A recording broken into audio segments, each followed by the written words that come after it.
So welcome, and I'm going to tell you why I'm doing this today. I'm pretty shy when it comes to promoting my book Recall. I wrote it in 2012, and it's a twin flame story. It's high-level soulmate twin flame story, however you can connect with it. And it's very raw, very brutal, very, very erotic. I don't know why the word spicy is now used. I prefer the word erotic.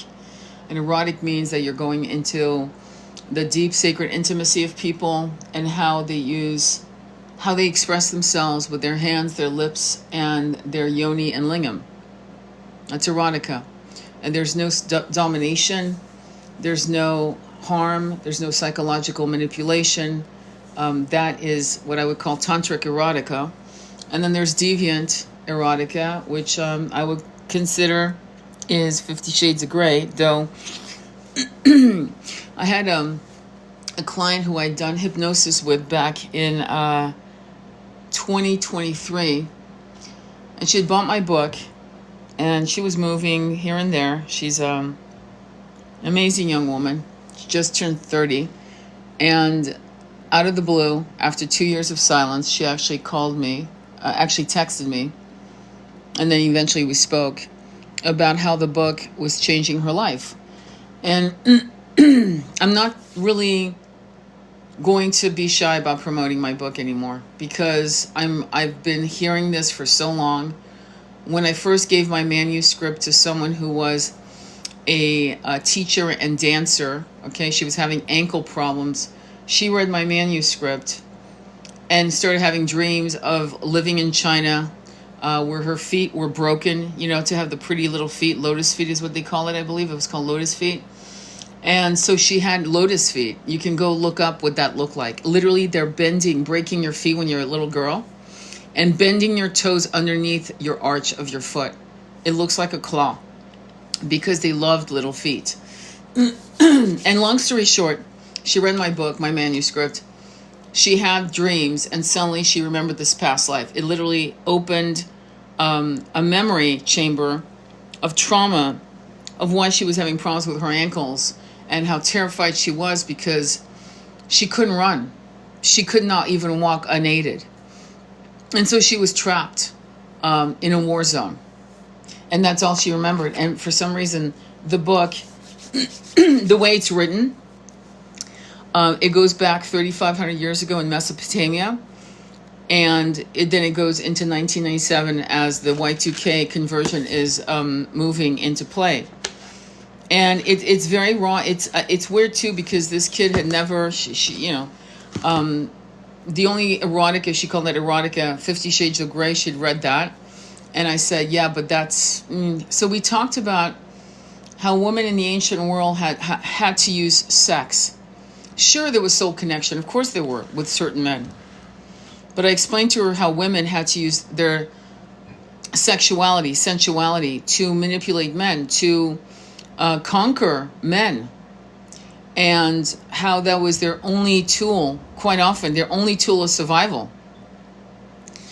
And I talked to her about Cleopatra. It's one of the great stories. Now, it could be anecdotal, it could be made up, I don't know, but here's the story, and I believe it's true because it felt correct. So Caesar had just been murdered by his supposed friends in the Senate floor, which was, to this day, it's a very outrageous story of corruption and betrayal of the ones you keep close to you. There's an old saying, keep your friends close and your enemies closer. And she had given birth to Caesarion, his son. And she also had politically understood as a teenage girl. We're figuring she was probably 13, 14 years old when she first met Caesar, because her brother wanted to, annihilate her, And so it was, she had to make sure that she captured Caesar's desire for her, and perhaps even heart for her. Anyway, when he's killed, she's in jeopardy. And so she takes her barge, and her barge represents Egypt, to Rome. And she's going to meet Anthony. And the way she met Anthony, the way she set it up was, and here's the story, she had sinewy, oiled, nude dancers and drums and flutes and incense going. And as he got on the barge, he was hit with the sight and scent and sound of sensuality. He never saw her, not yet. And he was aroused as he walked and as these dancers touched him and caressed him and danced around him. And finally, when the curtains parted, when her slaves parted the curtain where Cleopatra was supine, he was hot for her. She had captured his senses, his eyes, his nose, his desires, his root chakra. And you could say that was definitely a twin flame story because we know what happens in the end.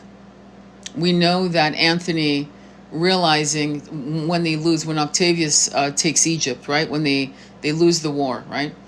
When he's told that Cleopatra has taken his life, he falls on his sword.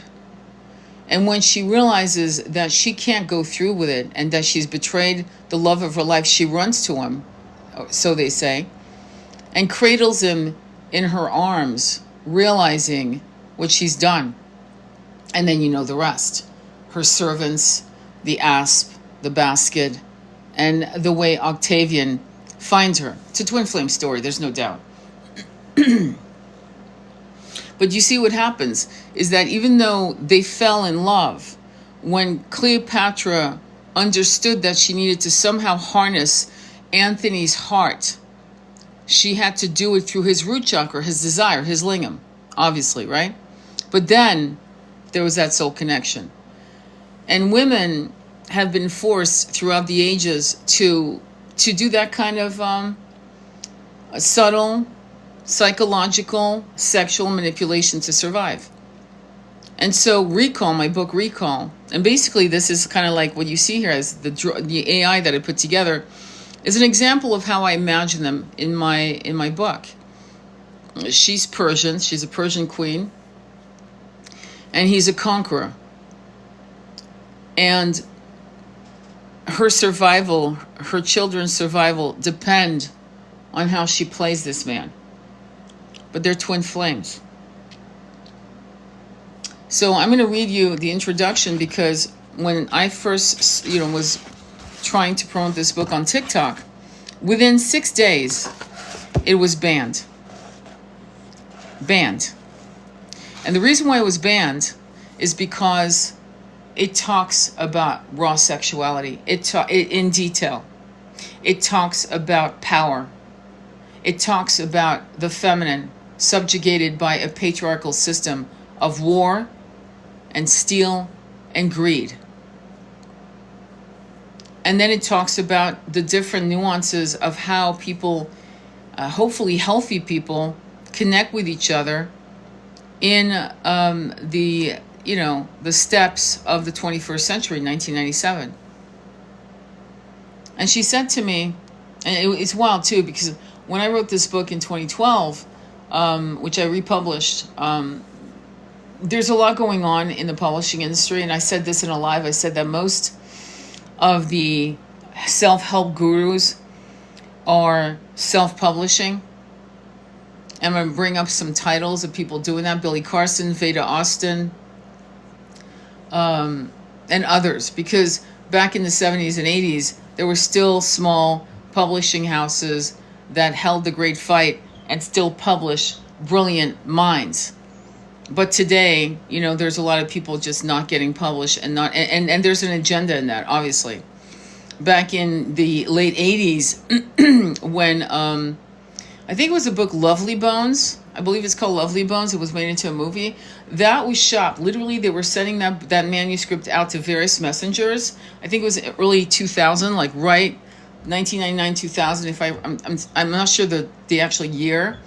But I remember at that time we still had about 8 or 9 publishing houses in New York City, and the messengers were going to deliver the same manuscript to fucking 8 different publishers, and there was a bidding war for the manuscript, and it was sold for $500,000, if I'm correct.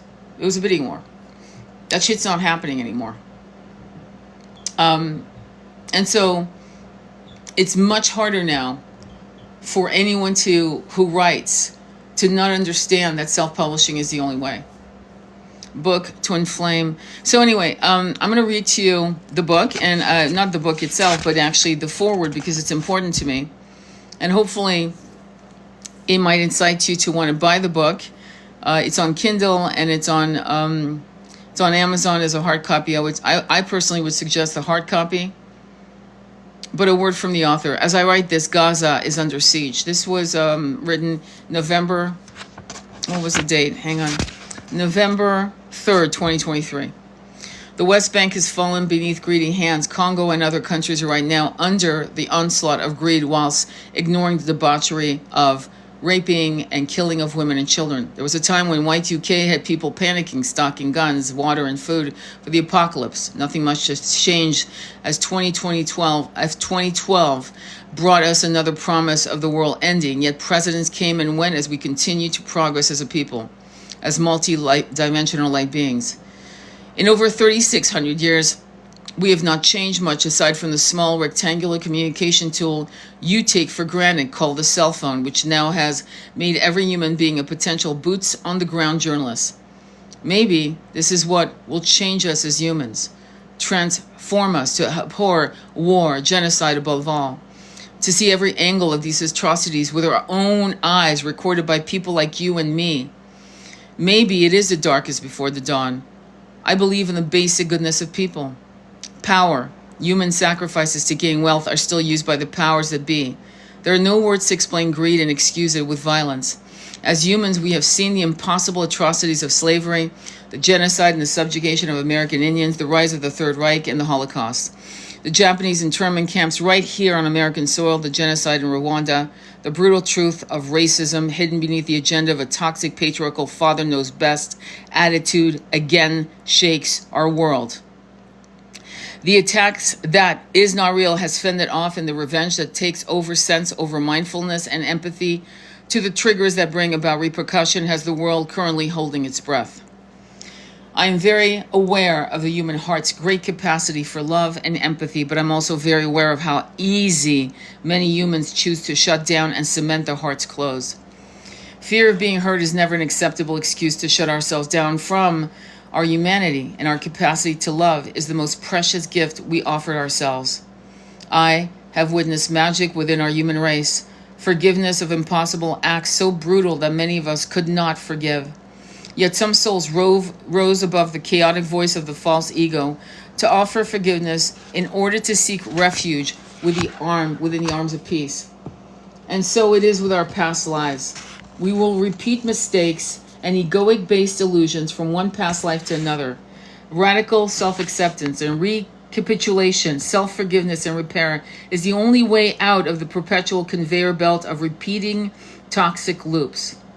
Our current bloodlines were chosen for a reason, for they most likely reverberate unhealed past lives. Our past bloodlines quite often hold the key to what was left undone. So when your soul downloads a particular memory, trust that within these images are answers to help you in your current life. Our angst of being awake and aware of the vibrational injustice can cause such impotent rage and grief that often the choice is to escape one's current incarnation.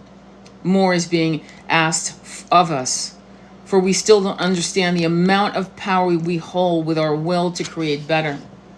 Throughout this life, I've been fascinated by reincarnation. I first recall choosing my parents when I was 3 years old.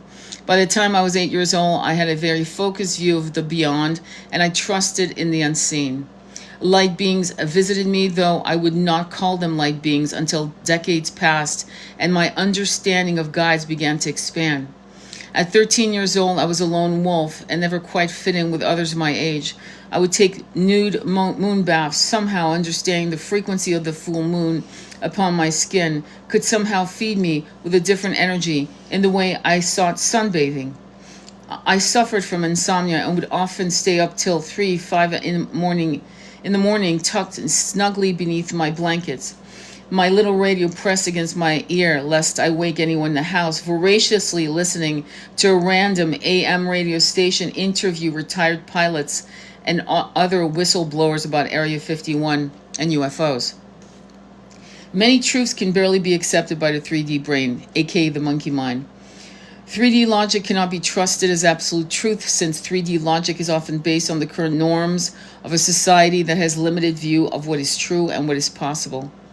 Intuitively understanding that more had to be understood about the nature of reality and the limitations of these 3D brains, I was driven to read, seek knowledge that was not part of my public and private education. I began reading books on Atlantis, Lemuria, the Akashic Library, ancient history, third eye opening, dolphin babies, Tibet, and the CIA and the KGB using remote viewing to spy on each other. Star seeds, incarnations on other planets, the purpose of incarnation. I explored how past life traumas impacted our current incarnations, which we often drag back from one life to the next. My fascination for the unseen, the veils that parted us from infinite knowledge, became my passion. Within a few months of meeting my twin at the tender age of 18 years old, I began to teach myself divination via the use of tarot cards. We are finally learning how the 19th century Egyptologists, anthropologists, historians contrived, subjugated, hid, denied, and destroyed ancient truths that brought a darkness to an age that should have been more enlightened. But here we are. The divine feminine is rising from the ashen, as is the divine masculine. We are learning about Mary Magdalene and Yeshua. Every year, more light is being exposed to those who wish to see. There's nothing romantic or wonderful about the past life I'm about to share with you, but it explains to me why I have shunned power within myself and why power in others frighten me for multiple reincarnations. I've seen power used with greed and violence. Not much has changed since I lived as this Queen Bakor. I know my purpose now, thus I will never again look over my shoulder wondering why I exist. I know this path, for I have chosen it. What matters now isn't what I was, but what I have become because of these incarnations. Bakor has taught me how a woman can love two men, get so confused by it that she loses her grip on reality. Bakor taught me that she could only navigate what she was equipped to understand, and Kat taught me the power of forgiving the unforgivable. There are no right answers, and nothing overrides your own past life experiences. Thus, what you're about to read is just one humble scroll upon the white expanse of the Akashic Records, which may or may not resonate with you. Recall was originally birthed in 2012, published by a small publishing house that soon defunct due to the overwhelming task of competing with big publishing houses. Now, I am re-releasing this book as a creative nonfiction. Why? Because I will take my own advice and stop dimming my light to make others comfortable. In fact, I've taken a sledgehammer to that dimmer switch, and it is no longer operational, for it only offers one setting, bright as fuck. This is a story that burned bright during a barbaric time. Many of the experiences you read were downloaded over a period of months. When I finished writing the book, I decided that no one would believe these experiences. After all, I'd seen how Carlos Castaneda's books and Lynn Andrews' books on shamanic experiences had been debunked as fiction. And so I decided to publish Recall as a work of fiction. This book demanded to be birthed, howled to be birthed. I have been both masculine and feminine. I have loved my own gender and opposite genders. Our souls are in truth androgynous. But some of us prefer one costume over another. I've embodied many egoic illusions under the banner of bloodlines. I've loved and I've hated with equal measure. I've walked in light, I've walked in darkness. I've experienced all religions, both recalled and those long forgotten. I've been a loving husband and a barbaric rapist. I've been a loving wife and I've been a high priestess who used power to destroy the innocent. I've been good and kind. I've loved and I've lost. I have been homesick, the kind of homesickness that sometimes grabs the heart and squeezes the very breath out of you. This feeling has never left my soul.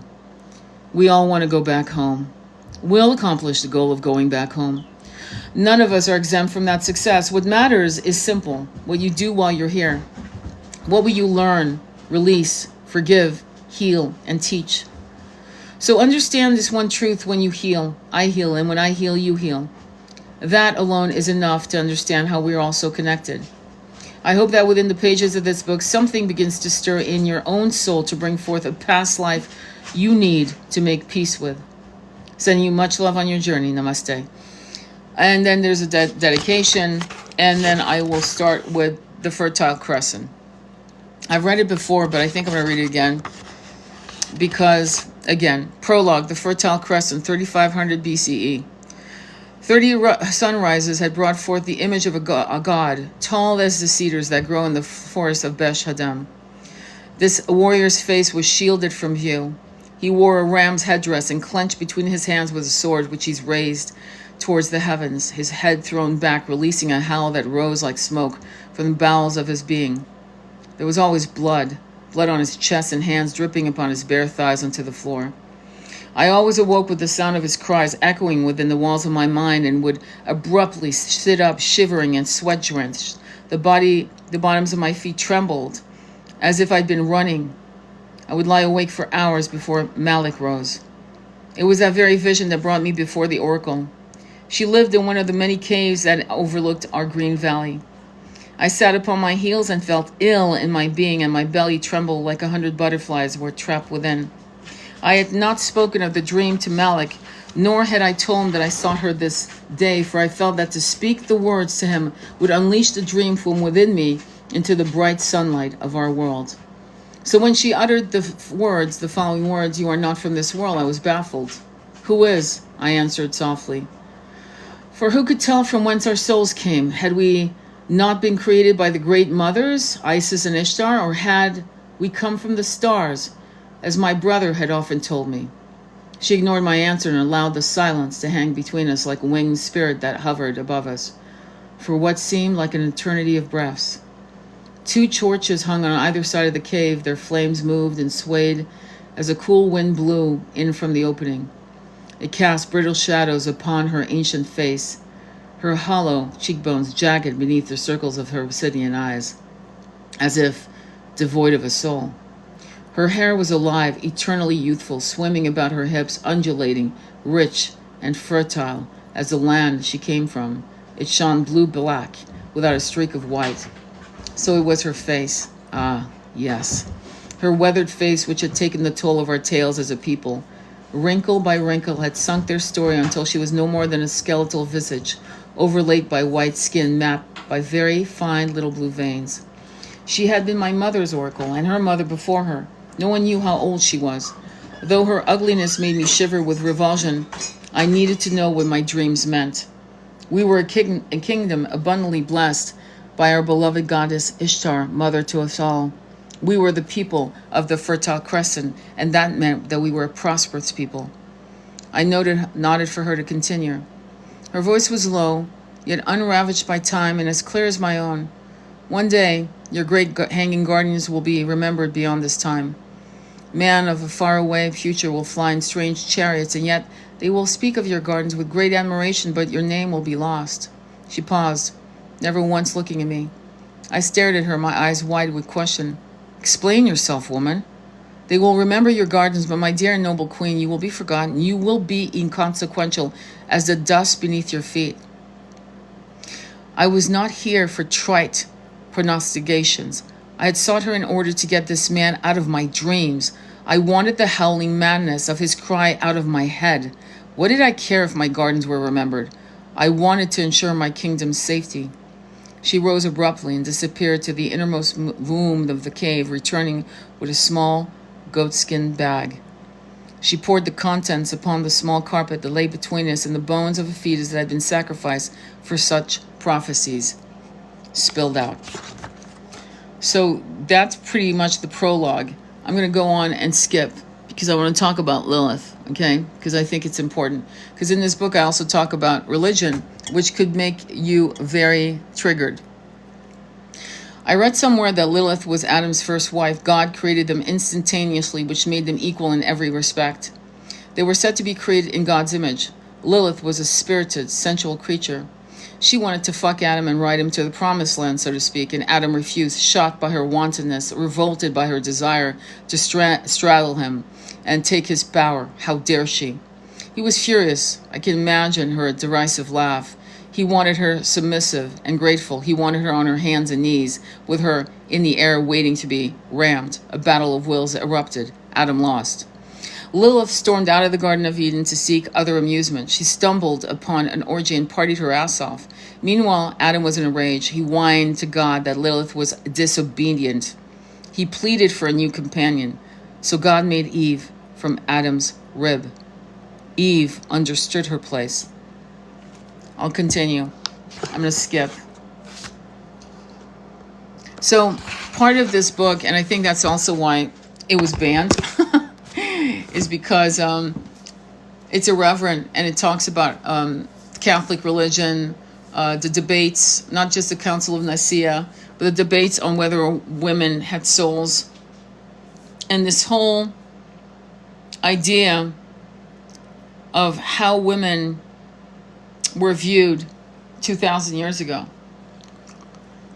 And kind of connecting the loss of the great mother, the great goddess worship, the great high priestess. But I think that when Atlantis fell, and when the oracles of Delphi were corrupted and bastardized and subjugated and eventually were destroyed. The oracles of Delphi was a group of psychics, high priestess, that used to be and used to give oracles to warriors, kings, and so forth. And at some point, kings would go to them at sword points, say this, or you won't see the sunrise. So then the psychic powers, the ability to prophesize, was then controlled by, I would call them the 1%. And once that happened, we lost our power to be regarded as equals to men in our own way. In other words, what I look at, there's so many incredible ancient stories, like, for example, the Amazons. In this book, I mentioned the Amazons. It's quickly said, don't get me wrong. But in the ancient world, we had Amazons. It's not a myth, it's true. But also we had the Shakti energy of women who relied on the honor and integrity of men, knowing that physically we weren't created to physically battle them in equal measure. Do you understand? Let's not play games with that one, because I think women sometimes are dumb. There's some women that are badasses and they will whip the shit out of a man twice their size, but that's a rare occurrence. This is not your norm. So in the ancient world, you had mostly Shakti energy with women, with men who had enough sense, enough respect. I've talked about the temples of lovemaking, the temples of healing. I've talked about it at length. I have a whole actually video I did on what happened when men came back from battles and how they were healed by high temple priestesses. First step was to take care of their bodies, their broken bodies, sew up their wounds, clean their wounds, their broken bones.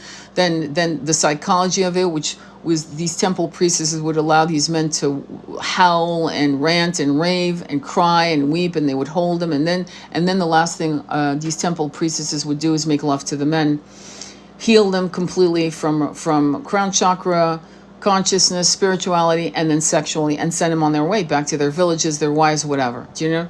So there was a respect, and there was a nice balance between the feminine and her softness and water energy and the masculine, rock energy, you know what I mean? And protection. And then suddenly we lost our way. And that's why you've been seeing gender wars since the Abrahamic religions were birthed. That's when you started really seeing gender wars. Before that, there were parts of this planet that still worked under 5D. One of the saddest thing I ever started reading recently, and you probably have heard me talk about it, is about the Cathars in the Languedoc region of France. And it was a religion, it was a pure religion that believed that women were equal to men. Again, remember, Mary Magdalene is reported, and I believe this 100%, that she went to France, in the southern part of France, and that she traveled. There's a lot of sites that you can actually visit in France. I plan to do retreats and, like 70 retreats where we'll have a group of 9 women at most to go visit those sites and pray and meditate in those sites and so forth. But anyway, the point is, they understood the truth, not to mention, again, I've talked about the Knights Templars coming back with the holy relics from Jerusalem, and also with knowledge that the Catholic Church burnt. Okay, we know what happened to the Knights Templars. Friday the 13th is a famous date because of the slaughter of the Knights Templars. But the Cathars understood and revered women as equal. Now, where do you think that came from? That came from Mary Magdalene's teaching. She was the number one apostle. She was the one. She was the best. She was the best above all men. And the only man that could walk beside her in equality was Yeshua. And she was the only woman that could walk with Yeshua in equality was Mary Magdalene. And so what's interesting about writing a book like this, for example, that is what I call a creative nonfiction, which means, fleshing out what I couldn't remember or whatever, and you'll see that if you buy the book, is that as we explore some of these toxic, traumatic past lives, and again, you're never going to be forced to do it. Your soul will not allow you to go down those pathways unless you are ready. Okay, because it can fucking destroy people. And I've seen it happen to my high-level soulmate. It destroyed him. He had a past life that was very powerful, very intense. And in the ancient world, I'm just going to say, in the ancient world, all over from Ireland to Africa to South America, all over the world, all over Europe, okay, all over Asia, there were sacrifices done, okay? So no one did it above the other. It wasn't like, oh, it's a South American thing or it's an African. No, all over the world, okay? They were doing it in Ireland as well, which I've been exploring with my lives on figuring out, like, who brought this example of how to harm people, who brought war onto this planet, who not only that, who created us, which we're all exploring, thank God. Zecharia Sitchin is one of the great translators of the Sumerian tablets, and he's written multiple volumes, and on what he's translated, what he's reviewed. And when I did an excerpt of the 12th planet about how this galaxy was created, okay, and I'm jumping around because I need to that's how I think. If you look up my YouTube channel and you look up the 12th planet, you should see it. They knew of this ancient Sumerian story of how our galaxy was created in the 1850s. So there was a couple things colliding with the Catholic Church. First was, later on would be Darwinism, right? I forgot exactly when that piece of shit came up with his theory. What a hustle. And then there was, they knew somehow this work about how our galaxy was created was protected. I don't know if it was something that came from the Byzantine scholars or even the Muslim scholars, but one of them brought it back to us, and we in the 1850s, they knew this existed, okay? Zecharia Sitchin did not make this shit up. He literally recorded what he was reading and so forth, and translating. And what I've understood now is that the wars that were brought here, when you start reading his books and so forth, and the innocent, the innate innocent of us as human beings, in other words, whenever we incarnate in these bodies, that there was a childlike sweetness, and that the corruptness of wanting to harm others was an import. It was imported from warrior starseeds, which, we saw, right? We see. The God of the Old Testament, many of us know, Anunnaki. It's not. This is why when you read the New Testament and Yeshua is saying this is the way, the Old Testament is nothing. This is the way, okay? And people still read the fucking Old Testament like it's something to even pay attention to anymore. I mean, the guy said 2,000 years ago, "I bring you the truth," because the Old Testament is riddled with corruption, barbarism, cruelty, a revengeful, evil God that's asking people, "Hey, take your son out," like sacrifice your son to me, shit like that. I mean, come on, let's wake up here. Donating little children, girls, to 80-year-old men. That's Old Testament shit. It's bullshit. And he said so. This is why I don't understand Christians still reading the Old Testament. But that's another show. But many of us who are in the spiritual community who have a half a brain know that that's not even the same God. That's not even the same philosophy of kindness and do no wrong and do no ill. There should never be a blood right for any reason. Never. Anything that is Any sentient being whose life is taken under an offering is a devil's pact. I mean, any idiot can figure it out. So, the ancient world, so this book deals with that, by the way, sacrifice. Okay? It's not a romance book, really. It's a story of what it was like. And the contrast of the present, so that it flips from chapter 1 is the ancient world, chapter 2 is 1997, chapter 3 is the ancient world, I think also the way it's formatted is it triggers something in some of the readers, because since 2012, I'm going back to the beginnings of what I was opening this live with. Since 2012, I've had people, and trust me, it's not selling. You're not going to pay my mortgage with buying this book, but I am starting to put foot to ass myself to promote it, because I'm realizing that though it'll probably never see the light of day of 100,000 copies sold, much less 10,000, that's not what it's for. This book is to trigger and activate something in you. Something untapped. Something that probably plant medicine will not give you. Because I'm going to tell you something. I've done plant. I've done a lot of different excavations, from sound, DMT frequency opening. I'm not joking. Just sound, nothing else. Just pure me, nothing else, nothing at all. And sound, using the gong to activate a DMT experience. I kid you not.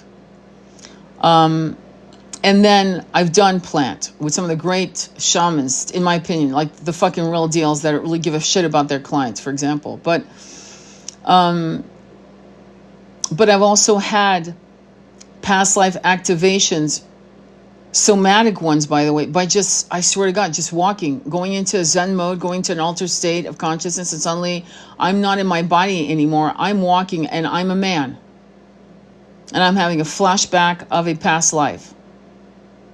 And this would happen. Why would this be important? Well, because then you realize, oh my God, yeah, this is real. Like, I've been a man. I've done this. I've done this. Even after making love and having a full-on fucking flashback. I talked about one that I had with my 18-year-old lover. We were both 18. And after having wonderful lovemaking at 3 o'clock in the morning, we're staring into each other's eyes, and suddenly we're having flashbacks of a past life in Egypt. It's insane. And we're going back and forth. No, don't tell me what you look like. I'll tell you what you look like. And boom, we were right on it. We were having a fucking past life experience, which I ended up writing in a erotic short story called Moments in Time from Paris to India. But my point to you is that the journey, I'm starting to realize this as I get older, is that the journey of my realizing who I was in multiple facets and multiple incarnations weren't really there to entertain me. It wasn't there to fucking congratulate me. It was there to activate something in me to realize you have been other things. You have lived other experience in completely different bloodlines and races. You have experienced, you are infinite. You are the image of the one who is infinite. And if you are the image of this infinite power that desired, with the right desire, that desire to create fractals of itself, you are one of those fractals. And what does that mean? You are an architect and co-creator. Do you understand it? Like, it took all of that, fucking decades of this shit, of little flashes of self-realization, remembrance, recollection, so forth, to realize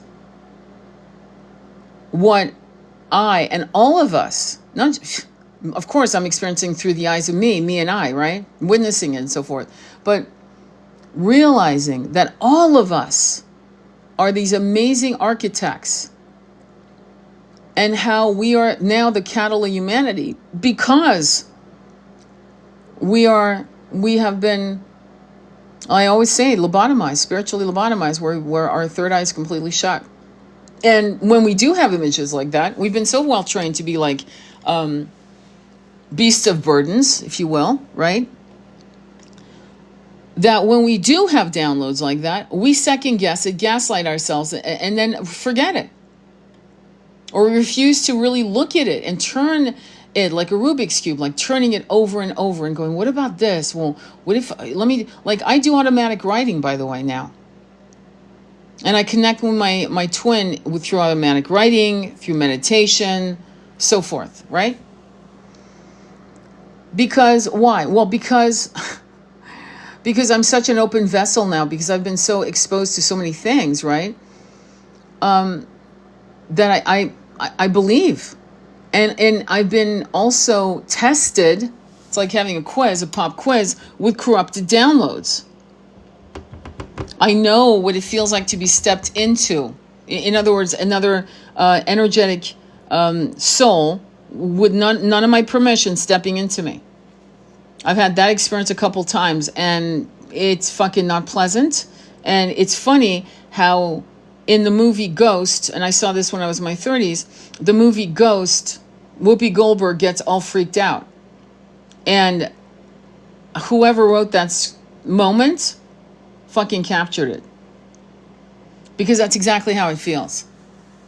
And so now that I know how to protect myself, protect my third eye, and I mean protect it from nefarious energies, and I walk with my archangels like they're fucking 4 bodyguards, actually 5, like they're titanic bodyguards. And it is a shield that blocks any nefarious energies, corrupted downloads, and only things of the most pure, I'm going to say, but remember, most pure to what level? Well, it comes pure, and then I have to be honest with you, it does goes through the filtering system of a 3D brain, which I have to, again, sift through.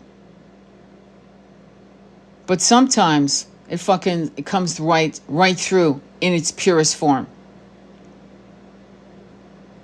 And I think that to write our experiences, to talk about our experiences, is massively important. The reason why I went to hypnosis, well, I've been doing it since I was 32, going to hypnosis for answers, right? For angst, anxiety, this and that and the other.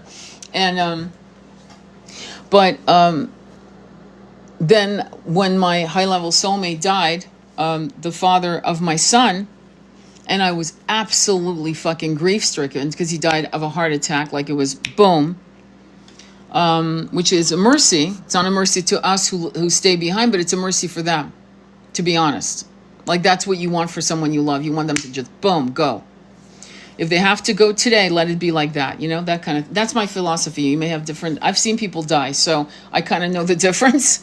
And I know how fucking hard it is to watch someone die for months and months. So it's not easy, but it's my preferred choice for people I love. And then I have to deal with the shock. But I'd rather be the one dealing with it than them suffering to cater to my need to say goodbye. Do you see? I've learned that over the years, watching people die that I love. But anyway, moving on to that point. In going through this journey of remembering, in a world that was not ready to understand that, right? I mean, sure, we had Edgar Cayce, we had Blavatsky, we had all kinds of different occultist, metaphysical people that were kind of manipulating people, in my opinion, to be honest. I see a lot of manipulation in that. The sleeping prophet, I don't know, I never connected with him. It was the weirdest thing. I never felt like that was the truth. And the suffering of people like who were brilliant, downloading incredible genius level starseed technology like Nikola Tesla, having a fascination with quartz crystal, things of that nature. It's not easy. So as you wake up in the 21st century, right? Let's say you've started your awakened journey as a starseed, right? I would say don't fucking beat yourself up, because most likely there was a mercy to keep you shut down and asleep until more people were around for you to not feel like you were losing your mind and going crazy. It was a protection for you to be asleep. But in the awakening of your power, right? Because this is a massive power to remember who you truly are in your multiple incarnations on this planet and other realms, other planets, and out of body. The ego in the 3D avatar that you exist in right now can rise and then make you believe that you're some kind of fucking goddess, acting accordingly with arrogance, with entitlement. And this is a dangerous place that I've seen many people in the spiritual community go through. I have royal bloodline.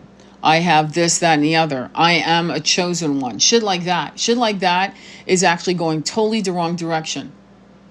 All you have to do, if you're confused about what I'm saying, look at, you want a template? I'll give you one. Yeshua. Yeshua is a perfect template of humility, of deep wisdom, but humility. He's not swaggering his shit. He has moments of righteous anger. He has deep compassion for everyone that doesn't fit the mold in society's norm, from the lepers to the poorer than poor, the blind, the crippled, right? And yet Mary Magdalene is walking beside him doing the holy work, and half the shit's gone, burned, whatever. When the Cathars, let's go back to the Cathars. So in the 13th century, when the Cathars were slaughtered by the Pope, I forgot his name, the Pope of, from the Vatican in Rome, who, and I can't stop repeating this because I'm still in shock that there was a Pope in Rome in the 13th century that knew the Cathars were the purest of the pure, swear to God, that's what he said, pure of the pure, and said to his mercenaries, slaughter all of them, the men, the women, the children. I know they're good, I know they're pure, slaughter them all. Because it was a problem to the religion. When the Catholic Church was being pushed with Darwin's theory that came out, and it became like a standard for atheists and others, the Catholic Church was under the pew, the gun. And so you've got the Sumerian tablets coming out from God knows where. I'm going to have to do more studies as to how they emerged out of the shadows of time and how they survived 3,000-4,000 years. And then comes the understanding of what the Catholic Church did to people who were herbalists and healers and womb healers and midwives and so on, and people who prayed to God, right, in their own way, like the Cathars, how they slaughtered human beings, indigenous people, I don't know how people can actually forgive that. I'm not saying resent it. I'm saying I wouldn't follow that church if you put $100 grand on the table. My soul's too important to me. But what I will say is that there is a collapse of that building, that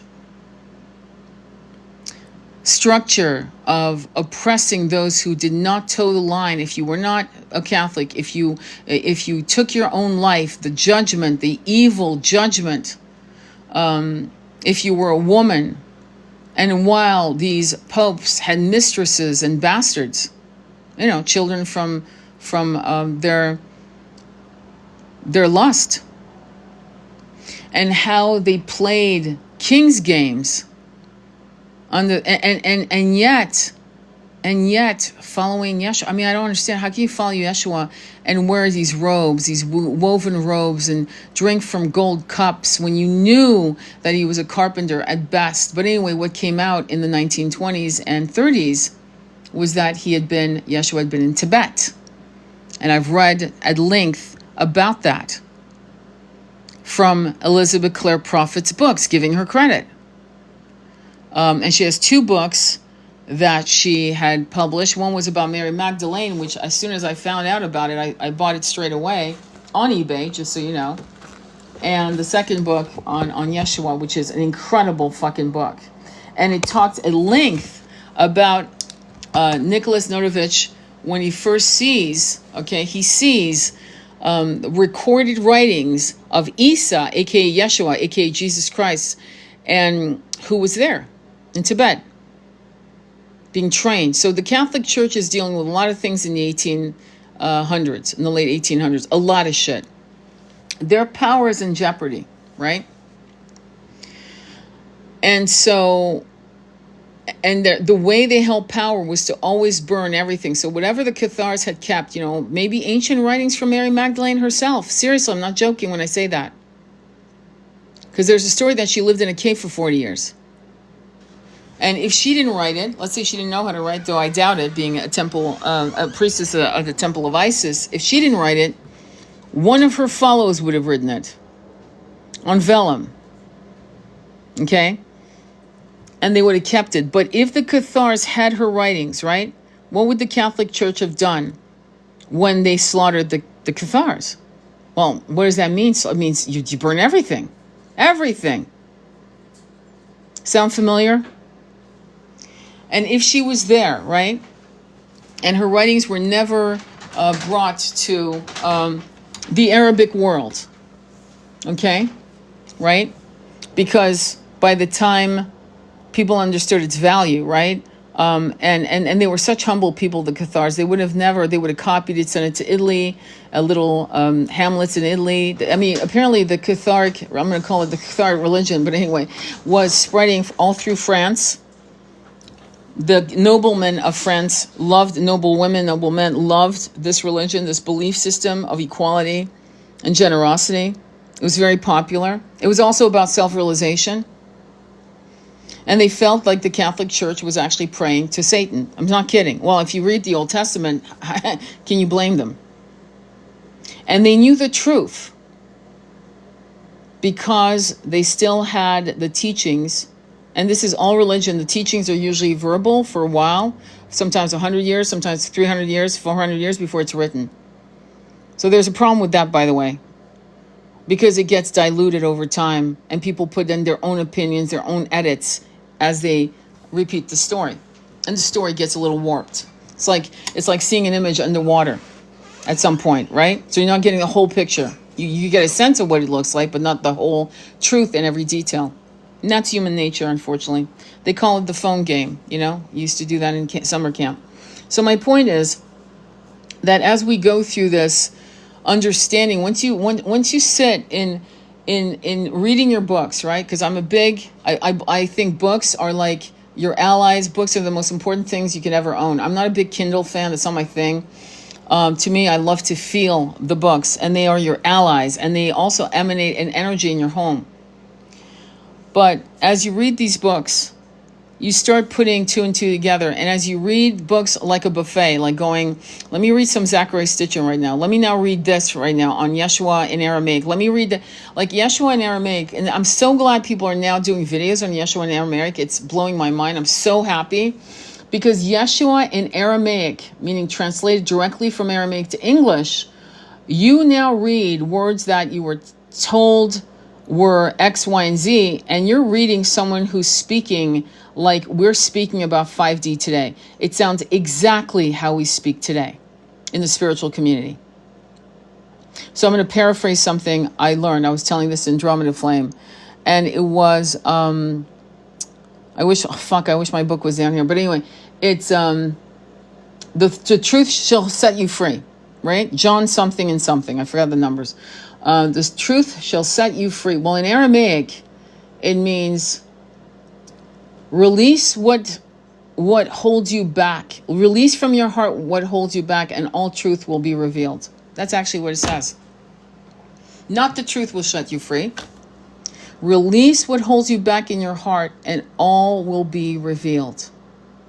Wow, that's a whole difference in language, in meaning. Then the truth shall set you free. That's not the same thing. It's not even the same instructions.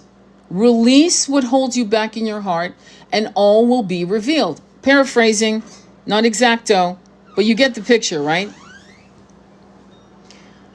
And that is not a nuance. That is extremely important to understand. So that means that the entire fucking book, right, has to be republished. I mean, in my opinion, like if I could find a Bible that was absolutely verbatim from Aramaic into English or French or Italian, that's the book I'd like to read. Verbatim. I don't want these multiple translations from Aramaic to Hebrew to Greek to then Latin to the common language. It's been completely warped. And so why am I bringing up my book, Recall, and then because Recall may actually help you, like, remember. And many people have a hard time remembering. They just have a hard time. I don't know what they're expecting. I don't know what they're afraid of. But even if you find out, like at a past life where I was a high priestess in the Celtic Isles, and I was actually handling sacrifices, just so you know. And because I kept asking the universe, why am I afraid of my power? Like, I'm like 29, why am I afraid of my power? And one day, out of nowhere, came a full-on fucking download. And I was like, oh, shit. That was the answer. I had used my power with vileness, evil, corruptness, and I was terrified of my power after that. That was one life. That was pretty intense. In other lives, I've been a warrior, this and that. It goes with the territory that if you're a warrior, you're in war, which means you're harming people, right? It's common sense. So there was that. So there's a lot of things that are important. And why? I mean, what the hell? Why is it important? Well, because it releases you. Because once I understood that past life as a high priest in the Celtic Isles, and it was one of many incarnations I had in the Celtic Isles, but that one really fucking, I was like, what the fuck? And I had to sit with this, and the simple question I asked, and I was guided to ask, is that you here today? No. Good. Then you're good to go. You're good to go. Let's go. Let's move on now. You asked the question, why are you afraid of your power? We gave you the answer. That's why. Move on. Are you that person? Would you do that today? No, hell no. Good. Let's go. And those exercises of remembering for whatever reason, remembering with the connections of your deep soul tribe, some of the people that are in your life. Why did you, and some of the shit you'll fucking do through hypnosis are going to be, horrific, shocking, horrific. And it's going to make you understand how souls travel and how one soul was your father in one life, your brother in the next, and probably your husband after that. Do you understand? And that, oh my God, it's so incestuous. No, it's fucking how we move. And if you aren't ready to see how we relate to each other, then you're not ready for any of it. None of it. And that's really why I'm sharing this. We were souls that fell into 3D. And again, I tell this story to my clients all the time about Dr. Joe Dispenza being interviewed by Lilou Mas, a French woman in the metaphysical world. And they're talking about working with giants. That's actually a video that I downloaded a while back because I was like, it's hard to find, just so you know. But in it, he's been working with these titanic energetic beings, and he has this healing room, okay? And this healing room is for physical ailments, okay? And these giants work on people. And if you find the video, and if you take your time, and you'll see there's 2 testimonials of 2 women at the end who talk about these giants, who telepathically communicate with them. But one day, Dr. Joe Dispenza walks into this room, a healing room, and he telepathically is asked by the giants, can you raise the frequency of the room because it's too low. And we can't lower our frequency anymore, because if we lower our frequency anymore, we will lose our consciousness, and we love ourselves too much to do that. So can you please raise the frequency of the room? Okay? So, and what happens next is that he's able to transmute the energy of the room. He's able to get the energy high. I don't know what he did. He doesn't discuss it in retrospect. But at the end of the video, you'll see 2 women talking about their experience, and it's mind-blowing. Now, I had done a hypnotherapy with a client who was an Andromedan in Egypt while the pyramids of Giza were being built.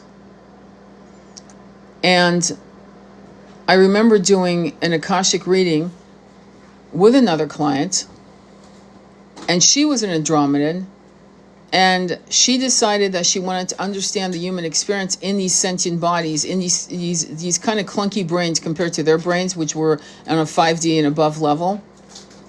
And so she decided that she would be like a walk-in. I don't know if you guys know what a walk-in is, but it's when a soul, a highly evolved soul, takes a body of somebody who doesn't want to live here anymore, and there's a soul contract, and the person hits their head. Rampati Lapsang is one of the most famous walk-ins, and he's written multiple good books as a walk-in. But anyway, it's a documented thing that you could say has been debunked and bunked and all kinds of, people always want to say no, but meanwhile we have fucking the CIA with open records of what they've used and how they've studied metaphysical telepathy, remote viewing, and remote healing and remote harming. Okay, so I'll move on now for people who decide that nothing I'm saying is possible. Anyway, so the Andromedan soul decided to step into this body as a walk-in. And before they knew it, they had lost their consciousness. They were fucked, and they started incarnating into 3D realms. They were totally gone. Because to take on these physical, avatars that are dense, believe it or not, we're dense. We're like these underwater divers that wear these heavy suits to stay on the bottom of the ocean floor. We're like that. And she was gone. That was it. Her consciousness just snapped, boom, amnesia, it was over. And that was the end of that for centuries. So when I saw the video of Dr. Joe Dispenza, I went, holy fuck, you gotta be kidding. Now, when I did San Pedro and I visited the grandfather medicine, which hopefully you know what that is, but I'm not going to say it here. I remember the grandfather saying, we want you guys to ascend because we want to help you. But coming down here is like going through boulders of rocks, cement walls, steel walls. It's fucking hard to come down here. And we want you to ascend. We want you to rise. The good news is that we are. Many of us are actually waking up at speeds that are actually incredible. Why do you think they talk about ascension symptoms? Because it can be physically exhausting. And so I did a video on fear of the unknown, which is 5D, which we've lived in 5D, we've lived in 6D. For Christ's sakes, you know how many times you've died? And here you are again. There is this fear of the loosh, which once again, I saw a fucking video with 18,000 fucking likes. I'm not joking, not jealous and not joking. I'm saying this to be clear. But it's harmful. And I've been talking about it again and again. David Icke was talking about the loosh in The Reveal, his book. I think it was called The Reveal. It could have been that book, or maybe the last one before The Reveal. But anyway, I read his stuff. I've been following him since fucking 2013. And the life review that they're talking about in this particular video, they make it sound like you did. Let me tell you what happens, okay? Because I think it's time for me to put foot to ass on this one. Here's what happens. If you're lucky to die well, what does that mean? Well, not being in fear, not being attacked, not being tortured. And even that, I remember Andromeda Flame talking about how she was a witch, accused of being a witch, and she was actually put on the funeral pyre, right? To be burned alive. And her soul, because her consciousness was so in trust, her soul left her body before the body went through the trauma of pain, of that kind of horrific pain. That is a thing, and it does happen. But anyway, let's go back to loosh. So when you die, okay, you are met with whatever your frequency is a match to. Do you understand? So if you're a Christian and you believe you're going to heaven, you're going to see angels, gates, shit like that. You're going to see everything because you have been corrupted by fake ideas of what the other side looks like. So for a while they cater to that. You've created it because you're a co-creator, and you go through that. And it doesn't matter what religion you are. Whatever religion has taught you, whatever you're about to see, you're going to see it. when you're finally realizing that this is an illusion of your own making, when things fall away, then the truth is revealed. The light being, seeing your soul tribe members, all of that going all at once, and suddenly all at once you're having a past life review. Well, as you're dying, you are having a review, but. And what happens is there are going to be multiple life reviews, not one. And this is something I started realizing in my own connection with the people that I love that are on the other side of the veils. Who do you think I'm learning this from? They're telling me what's happening to them. The minute they die, I start doing readings and meditations to see where are you now on the stage of this journey. It's funny how the ancient ones understood that it was a journey. They'd give you coins to pay for the boatman through the river Styx. Like they knew it was a journey. And it is a journey. Because first you got to actually reset yourself to realize you're no longer in a body. That's number one. They're telling me I need to go back to the loosh. I'm going to go back to the loosh. The loosh. So yeah, in the spiritual community, they're afraid of going to the light because if we go to light, I'll go back into the fucking conveyor belt of 3D. Well, you're going to go to the conveyor belt of 3D anyway if you haven't done real raw work of being self-realized.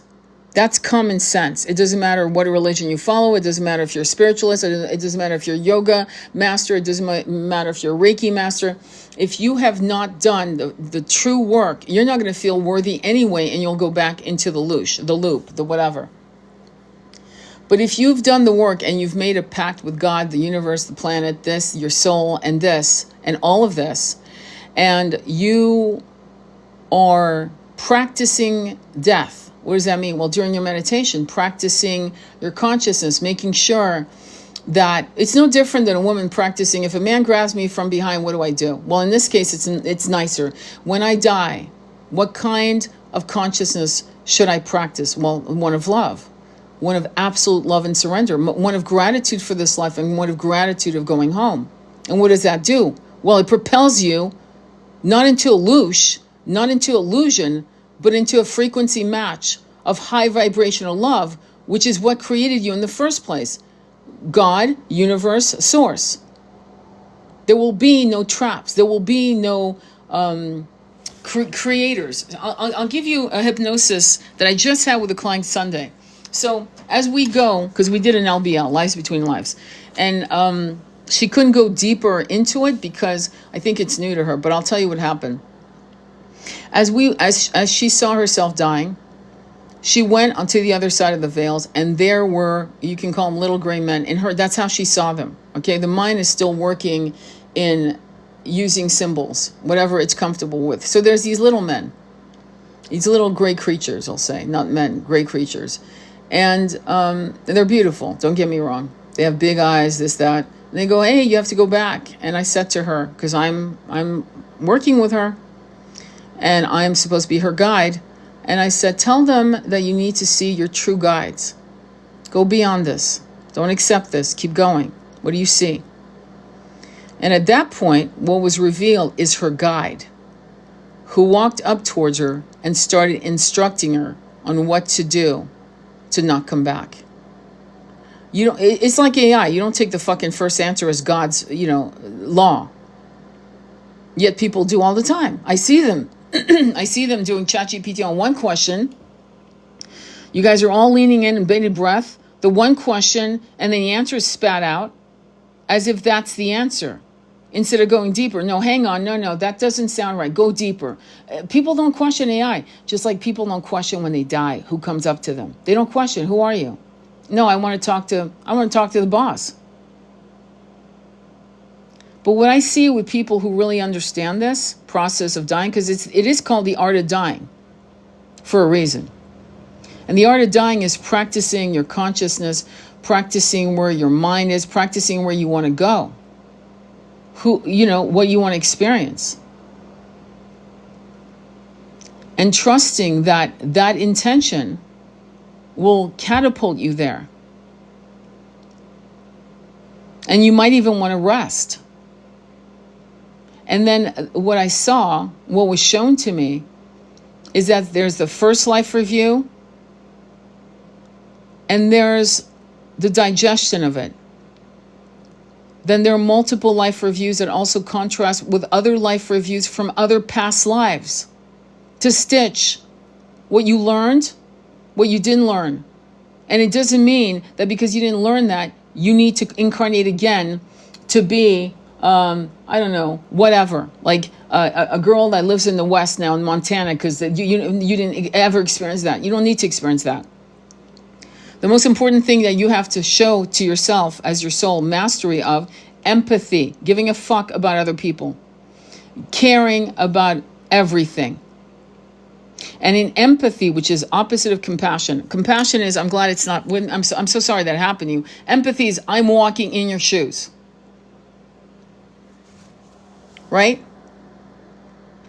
And what I can tell you from watching people horrified by what they're watching happening to people in Gaza, in Congo, in the Sudan, and all over the world, and homelessness right here on the streets of this country and other countries, is that there is a massive level of empathy that is growing in the collective consciousness. So what does that mean? You don't have to come back. Not in 3D. You do not have to come back at all. And so what is the programming of Loosh in the sphere of don't go to the light, don't go to the light, whatever you do, don't go to the light. Well, what do I do? Well, go to the blackness. No, don't go to the blackness. Go into your heart. Your heart's about to stop. Right? Be in love. Pulse power of love, gratitude, forgiveness, encompassing all of your experience with, you should be sobbing in joy. You will be catapulted to where you match, and that match is a high vibration. It's a high vibration of love. What is love? 6D, at least. And there you are. Unencumbered by bullshit. Unencumbered by, the mist of illusions. And I remember telling my beloved many times, we do not have to come here because it's almost like there is a nefarious energy, and I won't lie about that. Nefarious energy, even in the Eastern religions, that promoted through images us coming out of the grave as a baby, teenage boy, businessman, old man, very old man, and dying back and looping like a loosh, like that.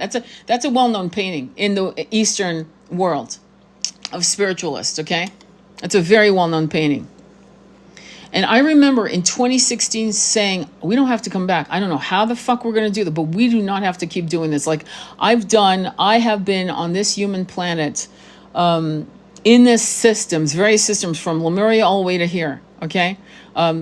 People of Mu, I was one of them. I've been here for so long, and I needed to be here for so long, but now I do not need, and I know like the next breath. I'm not doubting it. I'm not second guessing it.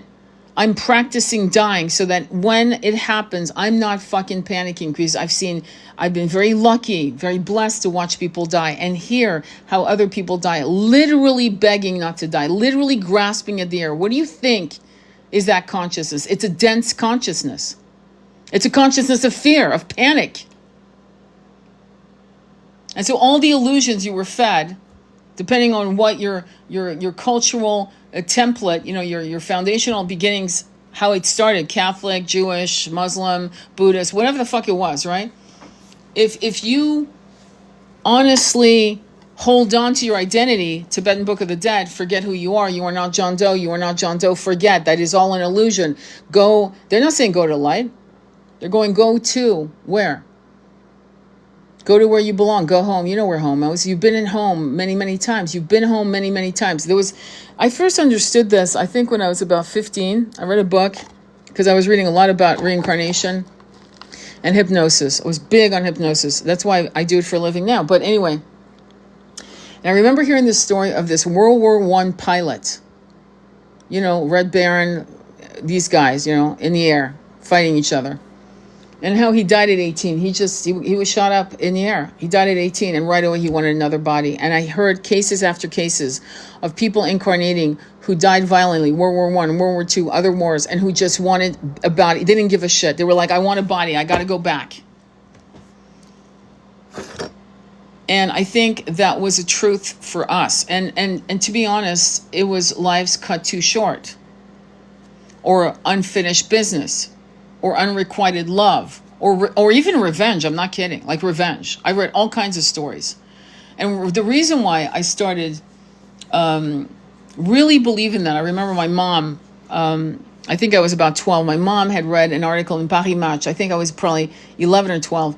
And in Paris Match, a very well-known French magazine, about a little boy in Calcutta, at the time it was called Calcutta, who remembered his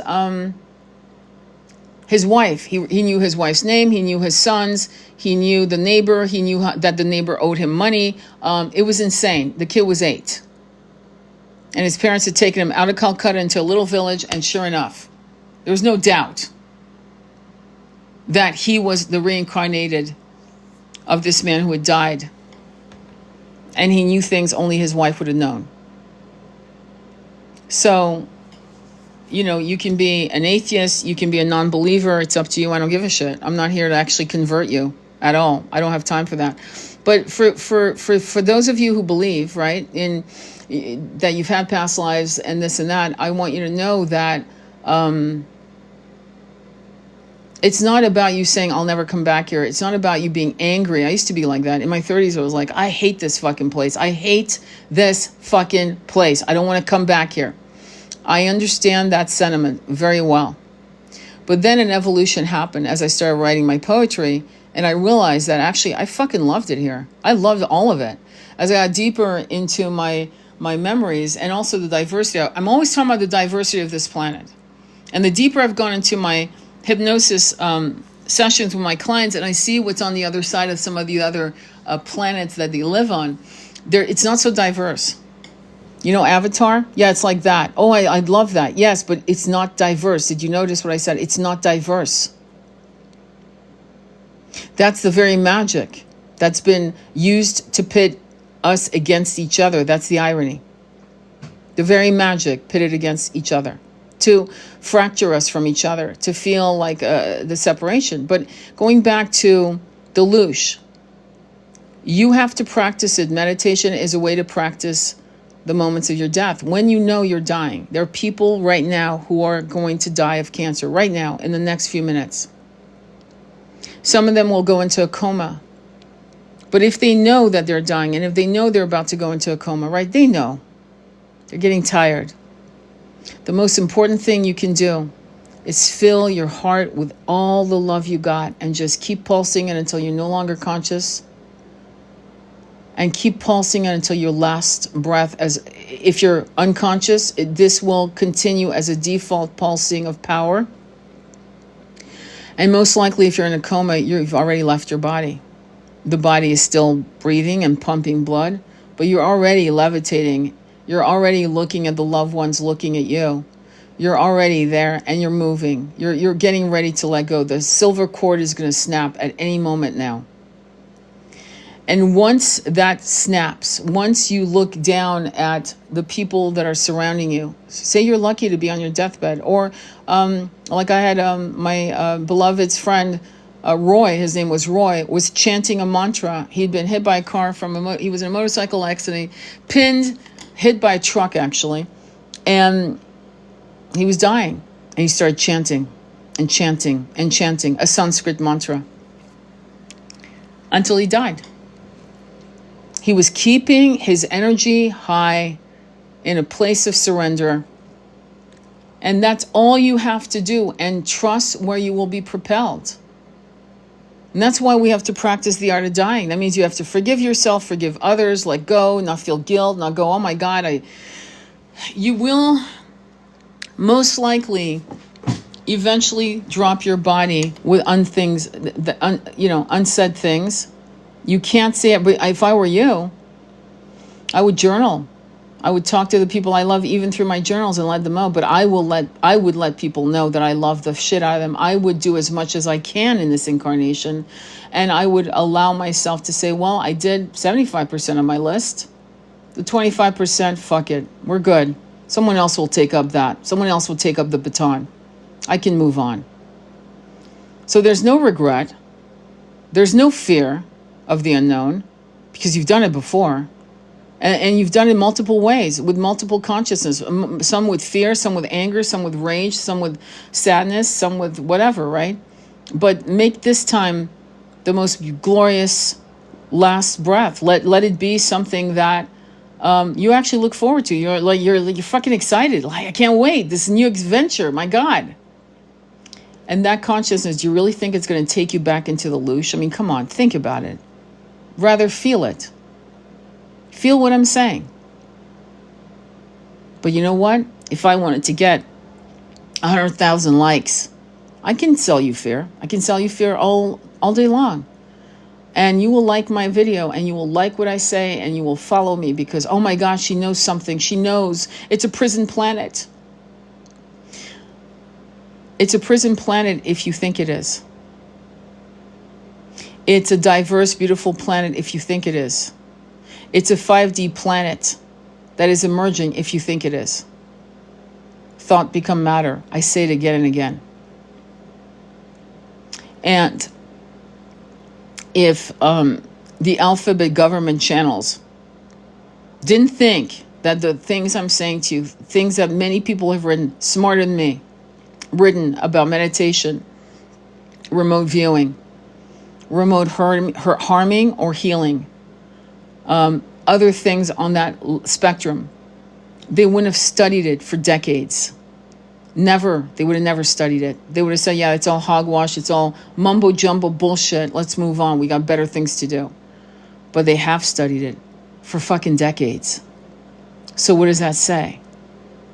It says that as we decide to be cynical, we're falling exactly into their hands.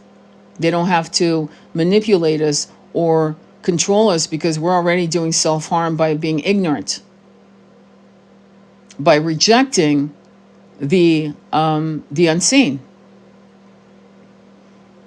And I think, again, going back to recall, recall is a story. It's based on fact. It's based on what really happened. It was fleshed out for things that there were holes to make it entertaining, to stitch it together, because that's what people do. You got to tell a story. But ultimately, I hope that it will trigger something in you that needs to be unearthed so that you can be free. And there are tons of books on such beautiful knowledge. And I, again, I could give you a list of books, and I do it quite often, but I don't know. I just feel like some people need to just sit in nature, up against a tree with the spine all connected to the tree, so that the tree's roots are beneath your buttocks, and you're leaning back and looking through the branches to the sky, and you just ask all the elements for the answers. And asking you shall receive. And incredible downloads will come. And if you ask with a pure and open heart, none of the egoic heart, I want to know if I was royal bloodline from Yeshua. If you want to know that, they're not going to cater to your bullshit. They're not. Or if they do, it's corrupted download. They're fucking with you. It'll be Ouija board time. But if you ask the right questions, which isn't, am I a chosen one? That's not the right question. Why did I come here? Why did I volunteer? That's the right question. Not what kind of fucking blood you got. I got type O. I got RBH. No. Fucking no. That's not it. The right question is, why did I come into this bloodline, into this lineage, into this country, to start my life on this, in this type of religious training or non-training? And what am I supposed to teach people with this experience so that they too can free themselves from the shackles of propaganda and abuse and harm? Why did I become an addict? Was I an addict in a past life? Do you see what I'm saying? Like, that's the right question. It's not, are you the chosen one and what's your fucking blood type? That's not it. I think it's funny when people do that, though. I actually, first of all, if people are really, really believing in the blood type, why would you go to social media and tell people your blood type, especially if you're an O negative, O positive? Why would you do that?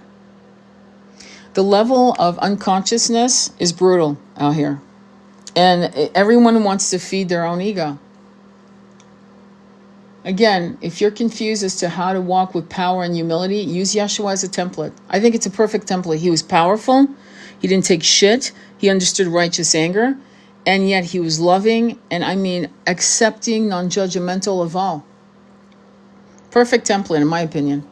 And his beloved Mary Magdalene. Perfect template. Any questions or... So I'm just thinking about past lives. Yes, let me continue with the egoic issue that we have right now in the spiritual community. Let me just go with it. There are a lot of people saying that they are issue of Yeshua and Mary Magdalene. They are the grail. There are a lot of people, I first heard this and I was like in such shock that people would be that stupid. And they are in the spiritual community. I'm sorry, not politically correct, I don't give a fuck. Saying, I am Mary Magdalene. I'm the reincarnation of Mary Magdalene. I am the reincarnation of Yeshua. Do you buy that? Do you realize that the suffering, first of all, they were never twin flames. They were twin rays. They were twin rays 2,000 years ago. They'd already done the kind of work and mastery that we are learning to do today. Flames is about burning karma. Rays is about being of the light. That's why they're different. That's the difference, basically. And twin flames are going through the journeys of self-realization riddled by the egoic framework of our societies.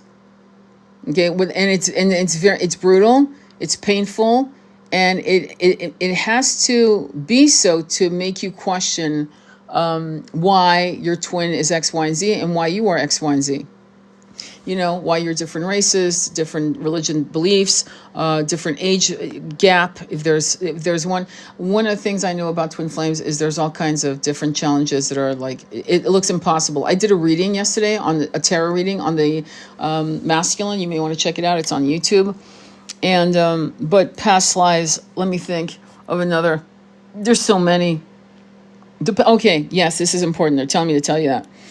The past lives that will be brought to you are the past lives that are important to you in this particular timeline. Meaning, if you do an Akashic record reading today, okay, what you're going through, what you're traveling emotionally, spiritually, the Akashic Masters will download lives that you need to understand to overcome and heal whatever is challenging, blocking you, whatever, or even congratulating you. You know, like, so somebody says, like, I had a client say, you know, I really want to know, like, what are the things I'm supposed to do? I want to change my career, and I want to really go into the healing, heart-centered business spectrum, and I want to know what they say. And so they told her, they said, these are the things you used to do.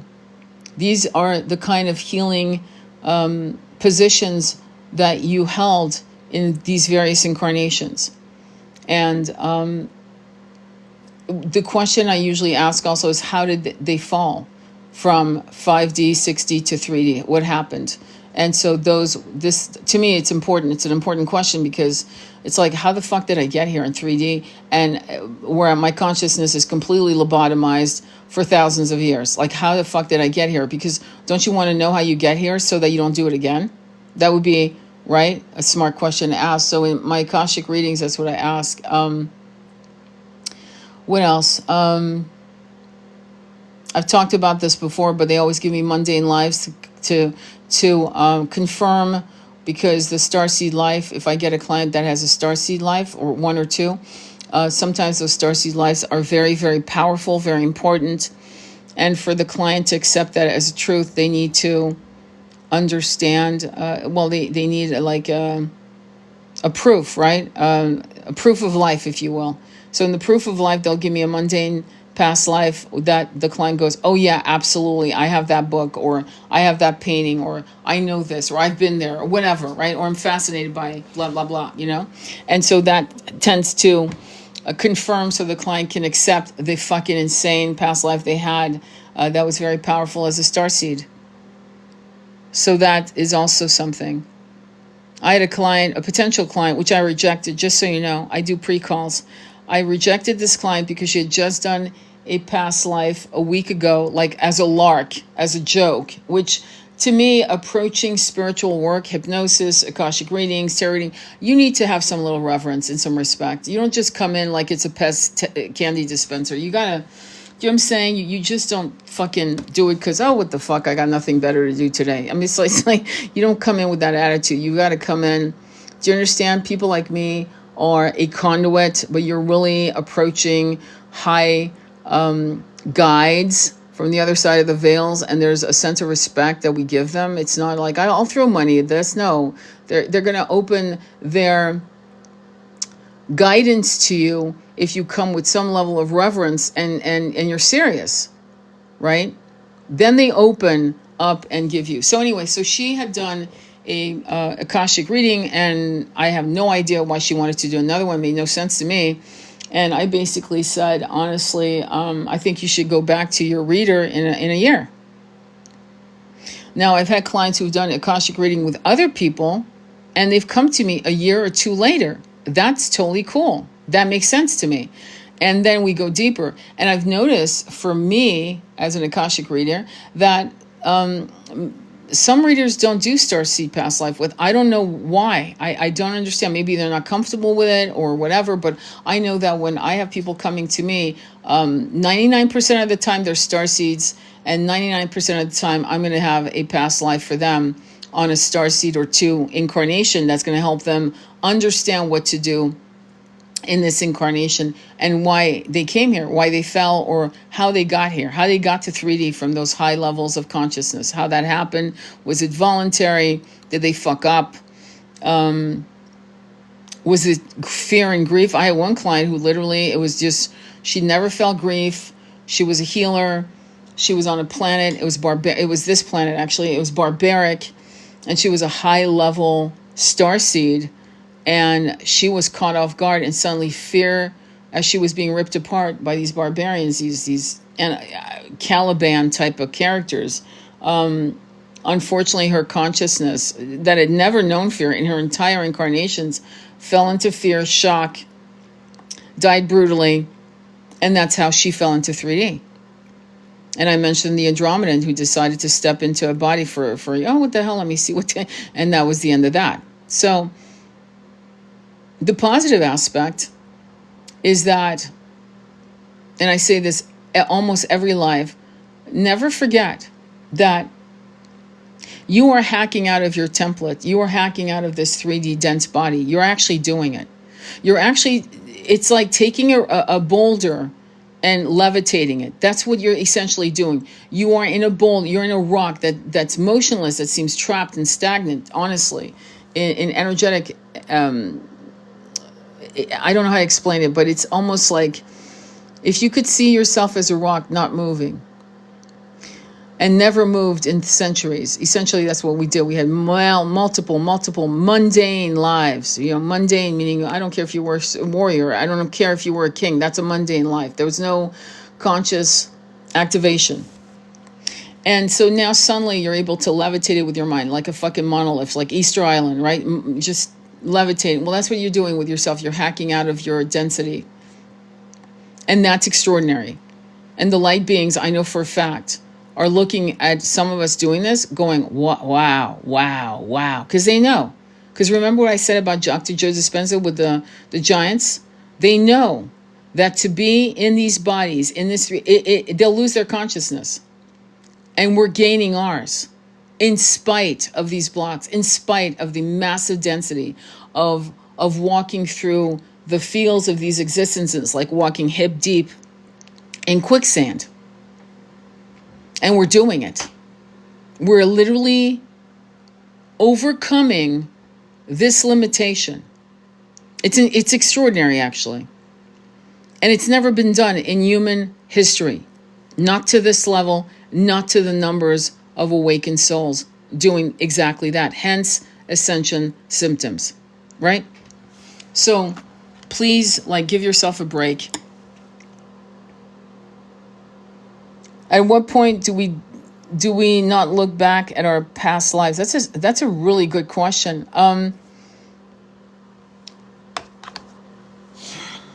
I'm not gonna just answer. I'm gonna ask them. They said there's never a time when you will not look back at them, even when you're in higher realms, because it's looking at a photo album of favorite times. There are photos in the photo album that you'll remember when you were bullied at school at the age of 10. And there were photos in the photo album where you enjoy and you smile and you remember. So past life is something that we visit again and again here and there for pleasure. And as we go into higher realms, we will always look back. When we go to, I don't want to go personally about what I know is happening to me once I drop this body, but what I will say is that we will speak of it with laughter and fondness.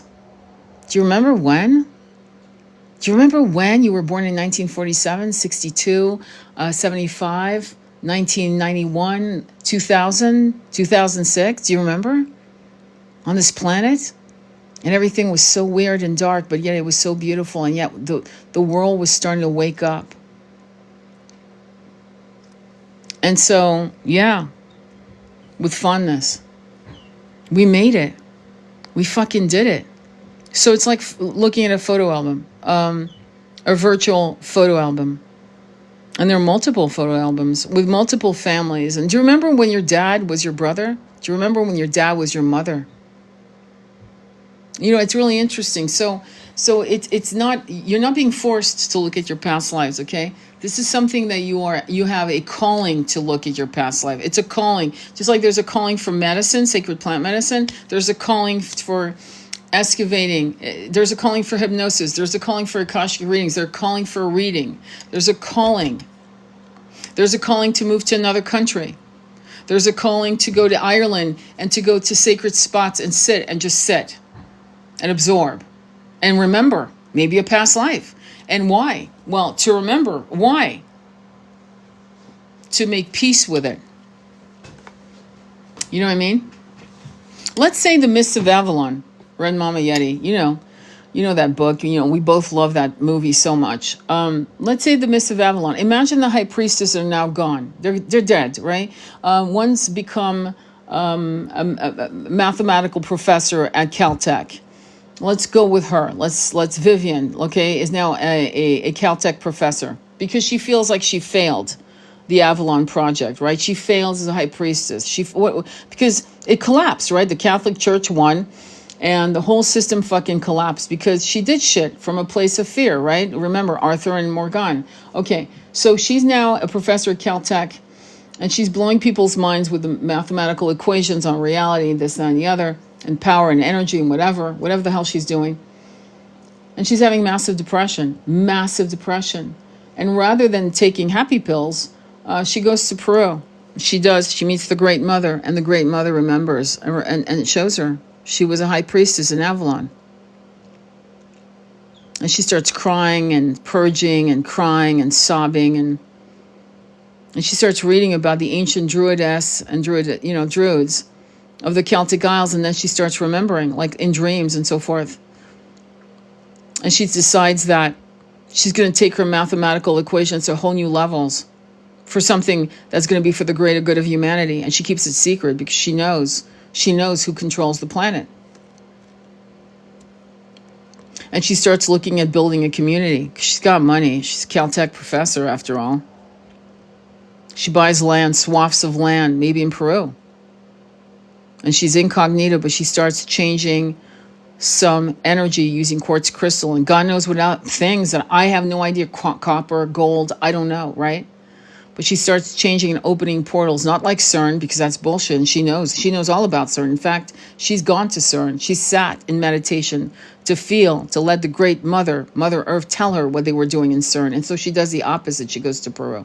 I made it all up. Made it all up. But that's a download. It's a parable. It's past lives are here to propel us to change the planet for the better. You know what I mean? And that's what's important. It's not here to keep us going. Do we carry a certain personality that is us? Yes. When I did I was telling my son he needs to do this. I think, and I'm glad you asked me that question. Yes, and you can see it. You can actually do the eye gazing meditation, which I have under my playlist right here on TikTok or YouTube under eye gazing. Part 1 tells you how to prepare for it, and part 2 is the actual guided meditation. And you'll actually, after 8 minutes, is what I've determined for me and for other people. After 8 minutes, the ego parts. It's almost like a veil that parts, and boom, you're staring straight at your soul. And that soul, and it changes you when you stare into your soul, when your ego has been pushed aside. Because the soul that you are is staring back at you with absolute calm, detached peace. It's already in a state of peace. That's what's so shocking. That is your true essence. And there are some scars, what they call some scars. So there are parts of your personality that are still there, right? There are little parts of your personality that you came in when you were made, and they remain with you. And as you incarnate, there are certain parts that you enjoy about yourself in those incarnations, and you keep them, kind of like jewelry, totems, energetic totems of who you are. And it's no different than who I was at 15 is not who I am today.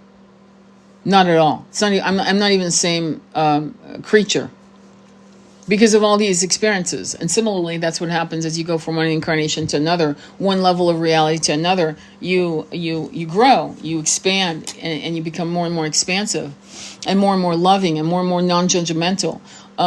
I can't say that I'm non-judgmental. I judge. I fucking judge shit because. And some people like to use the word discernment because it makes them look so much more officially cool, but I use words for words. And to me, discernment isn't, you're judging, you're saying, I prefer, you're deciding what you prefer, and you are also making decisions on people that you don't want to, align with. You don't want to hang out with them. And so, sure, discernment, I call it judge. You judged, and the semantics of some of the words, it's like splitting hairs in the spiritual community that I resent. I think it's cowardly. I think it's not authentic. What was the term that they were using? Oh fuck, limerence. That's a word that to me is cowardly. George Carlin ripped that word apart, and he would. I love obsession. Why? Well, because it says it. It's very evocative. It's triggering. There's some toxicity to that obsession. You shouldn't be obsessed over anyone, anything, right? But we are. We're obsessed with our twins. Okay. So limerence makes it sound like you're tiptoeing through the tulips. Obsession looks like you're grunting and crying and howling, and you can't sleep. I would say that's accurate. 9 of Swords energy. You know what I mean? And I think it's important that we use the right words for the right emotions. And again, that's why I'm a huge George Carlin fan, because he understood how words were so powerful to evoke, instant feelings, instant snarling dislike, or a calm sense of, I love that, So, but I think that some of these avatar positions that we play. So for example, I'll give you an example. So the masculine, some of the masculines, like my masculine beloved was very, very masculine, very alpha, very all of that. You know, he even said himself, I'm a patriarch, which I was like, really? Like, maybe you should work on that. But anyway, but that was a personality formed by the environment that demanded him to survive. So he's innately masculine, right? He was not quasi this, quasi that. He was definitely a masculine, but then all of the scales that layered upon him were generated by survival mechanisms, and they were toxic because they were ultimately came from fear, defensive energy, anger, revenge. Do you know what I'm saying? And that came from, so that falls away, but it takes a while. When he died, I could see that he was going through multiple cleansing rituals. His guides were giving him multiple cleansing rituals to remove and strip those some scars, those impressions, those really nasty things that he had to take on to survive, to keep his head above water, or else he would have been victimized. And it's very similar to women taking on the role of males. A lot of women, single women who have children, become the man of the house. And that is a role they're taking on for survival. They're not taking it on because I want to be the man of the house. They're taking it on because it's necessary. So that when you die is stripped away. It's because it's not really your default. That's not who you really are. You know what I'm saying? You were never that. That's not what you wanted to experience when you chose to incarnate as a woman, clearly, right? In this particular, we're talking about women that I'm talking about, not lesbians. We're not talking about women who prefer to be masculine independent. We're talking about women who had to take the role of a masculine, energy to put foot to ass, to put food on the table, to keep a roof over their heads, and to make shit happen. And that's an energy, and especially when women do that when they are married to someone or they live under the same roof with a man who's not taking the masculine role, which is to do his part. Remember, if you look and listen to my live all the way to the beginning, I start out with the fact that there was a time when there was massive respect for the masculine and feminine energy because they both understood the beauty and magic that they co-created in their own separate energies and how beautiful and balanced it was. Again, the template, Mary Magdalene and Yeshua. Why do you think they fractured it? Why do you think the Catholic Church went after it? And the branches of the Catholic Church became puritanical. There were various puritanical branches. Lutheran, Mormon, I could go on. I'm not going to. And the Abrahamic religions being Muslim and Jewish. I'm not a fan of religion at all. I would prefer if we went all the way back to the ancient ways where we had temples, where women were revered by warriors. And they would bend the knee to the high priestess, not to kiss her ass, but because he understood that he brought something beautiful to her and she brought something beautiful to him, and he would never abuse it.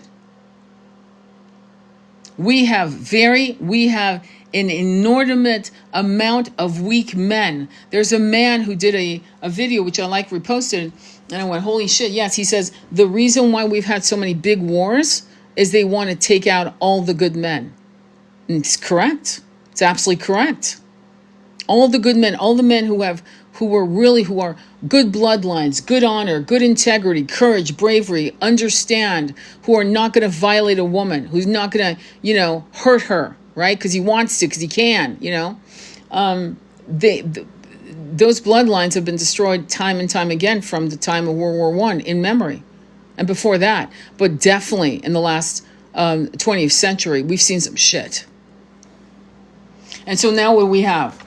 We have fucking weak little boys that play at men games, that play at war games. Can you imagine a war game? I'm sorry, hang on. If you're a real man, you're not playing war games.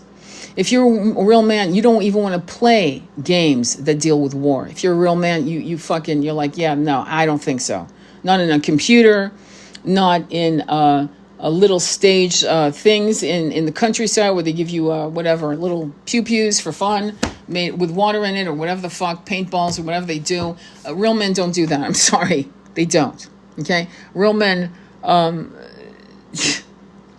realize it's not a fucking game.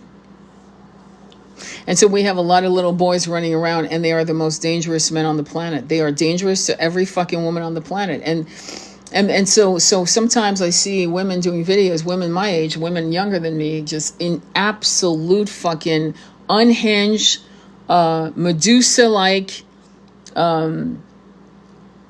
rage. It's actually toxic rage. It's like a fire hose spewing all over the place. Toxic rage. And that also is dangerous. But, you know, men have created this shit show. And porn has not done has not helped. Bonnie Blue, I was talking to Andromeda Flame a month ago about Bonnie Blue. She said she is the most fucking dangerous woman on the planet. She has done such harm to women. Well, yeah, because men think now they can grab your ass. I mean, they always did anyway. They always grabbed your ass. But now they really think that you are a robot dolly. We've normalized. So now when I say that, and by the way, people are using that term unicorn on good men. Yeah, they're fucking unicorns. Good luck. It's a sighting. Oh my God. A unicorn, a good man. You know what I mean? A man who doesn't ogle at 14-year-old girls. A man who actually fucking dates women his age or older or a tad younger, but fuck, he'd be embarrassed to be out with a woman 20 years younger than him. He'd be like mortified. He'd be like, I'm dating my daughter. This is so weird. That's a real man. You know what I'm saying? So Recall, I'm going to go back to it because I really want to promote it. I really hope you'll buy it, and it will shock you. It's going to trigger you. The sex is going to make you uncomfortable. I'm being very transparent here, but it's better than 50 Shades of Grey, I'll tell you that, and I'm not being arrogant. To me, 50 Shades of Grey was very, very, very damaging to the root chakra of women. And I did a blog a while back. You can look it up on my website. It's called Cinderella Gets Her Ass Kicked and Loves It. Because what do we hear in 50 Shades of Grey?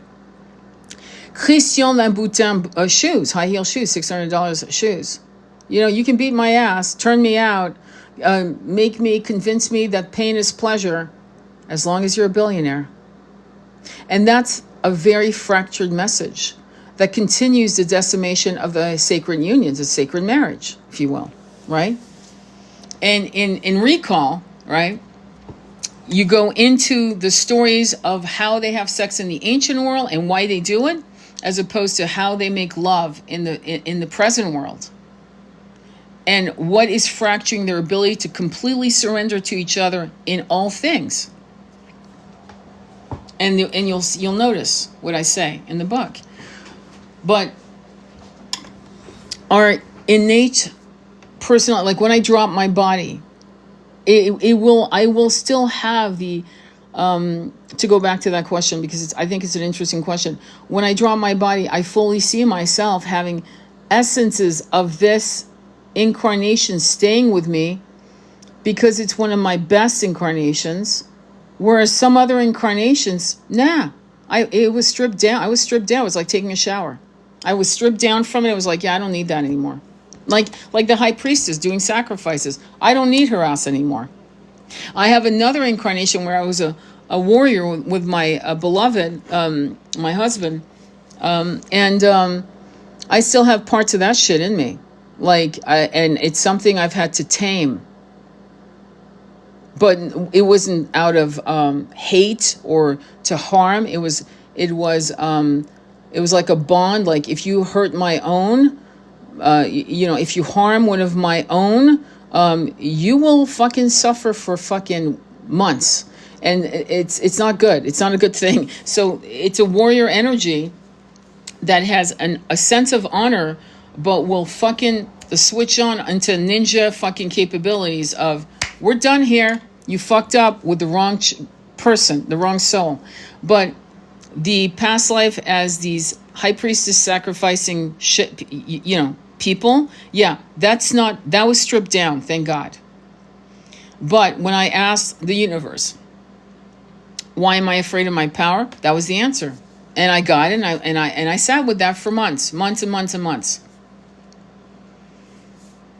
And I had to strip away the shame of it, the regret of it, and I had to forgive myself, and I had to let it go, transmute it, let go. Yeah, that's not me. I would never do that. But that warrior past life in Carthage, oh yeah, I would. Yeah, that's a different one. But that's incredible. This incarnation that I was as my husband's brother, I loved him. We loved each other. We were brothers. We had like 2 other brothers, and we had a pact against another an enemy force that was a brutal enemy force, and there was a lot of loyalty, love, and revenge. It was like wired in, and this is something. It's almost like saying, "I'll take on the karma. You're fucking worth it." You know, that kind of shit, and that's something that you got to let go. And there's some, I wish I could share that with you, but I don't want to because it's a public channel. But I would prefer, like, we can talk about it in our meeting on Saturday if you want. But there's certain things I've told my son, if this happens to me, don't fucking do a thing. Don't do anything. Just know that that was the right way to go. Do you understand? So I prepared my son because no one knows how one drops their body.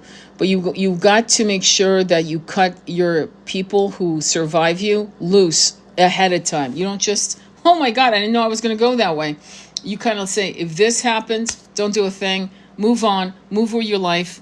It was exactly how it was supposed to be. Does that make sense? I hope I'm kind of giving you an idea of what I'm talking about.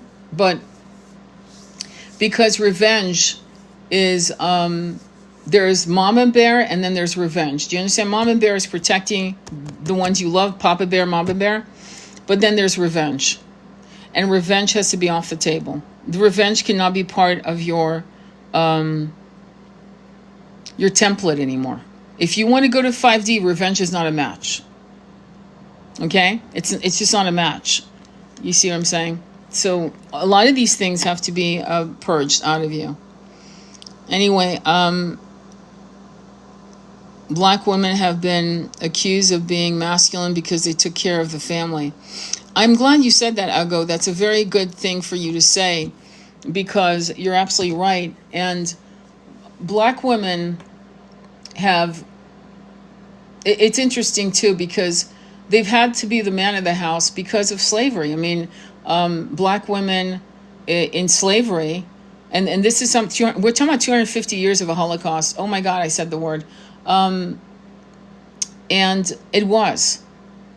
Because if you read Uncle Tom's Cabin, which I've been talking to African Americans about, and I keep saying it, chapter 1, there are 2 men who are waiting in the sitting room, living room, whatever, right?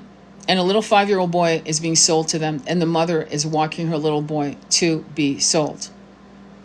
So Black women from the giddy up had to watch their love, the love of their life being sold into, they'll never see him again. And then seeing their sons and daughters being sold and never seeing them again.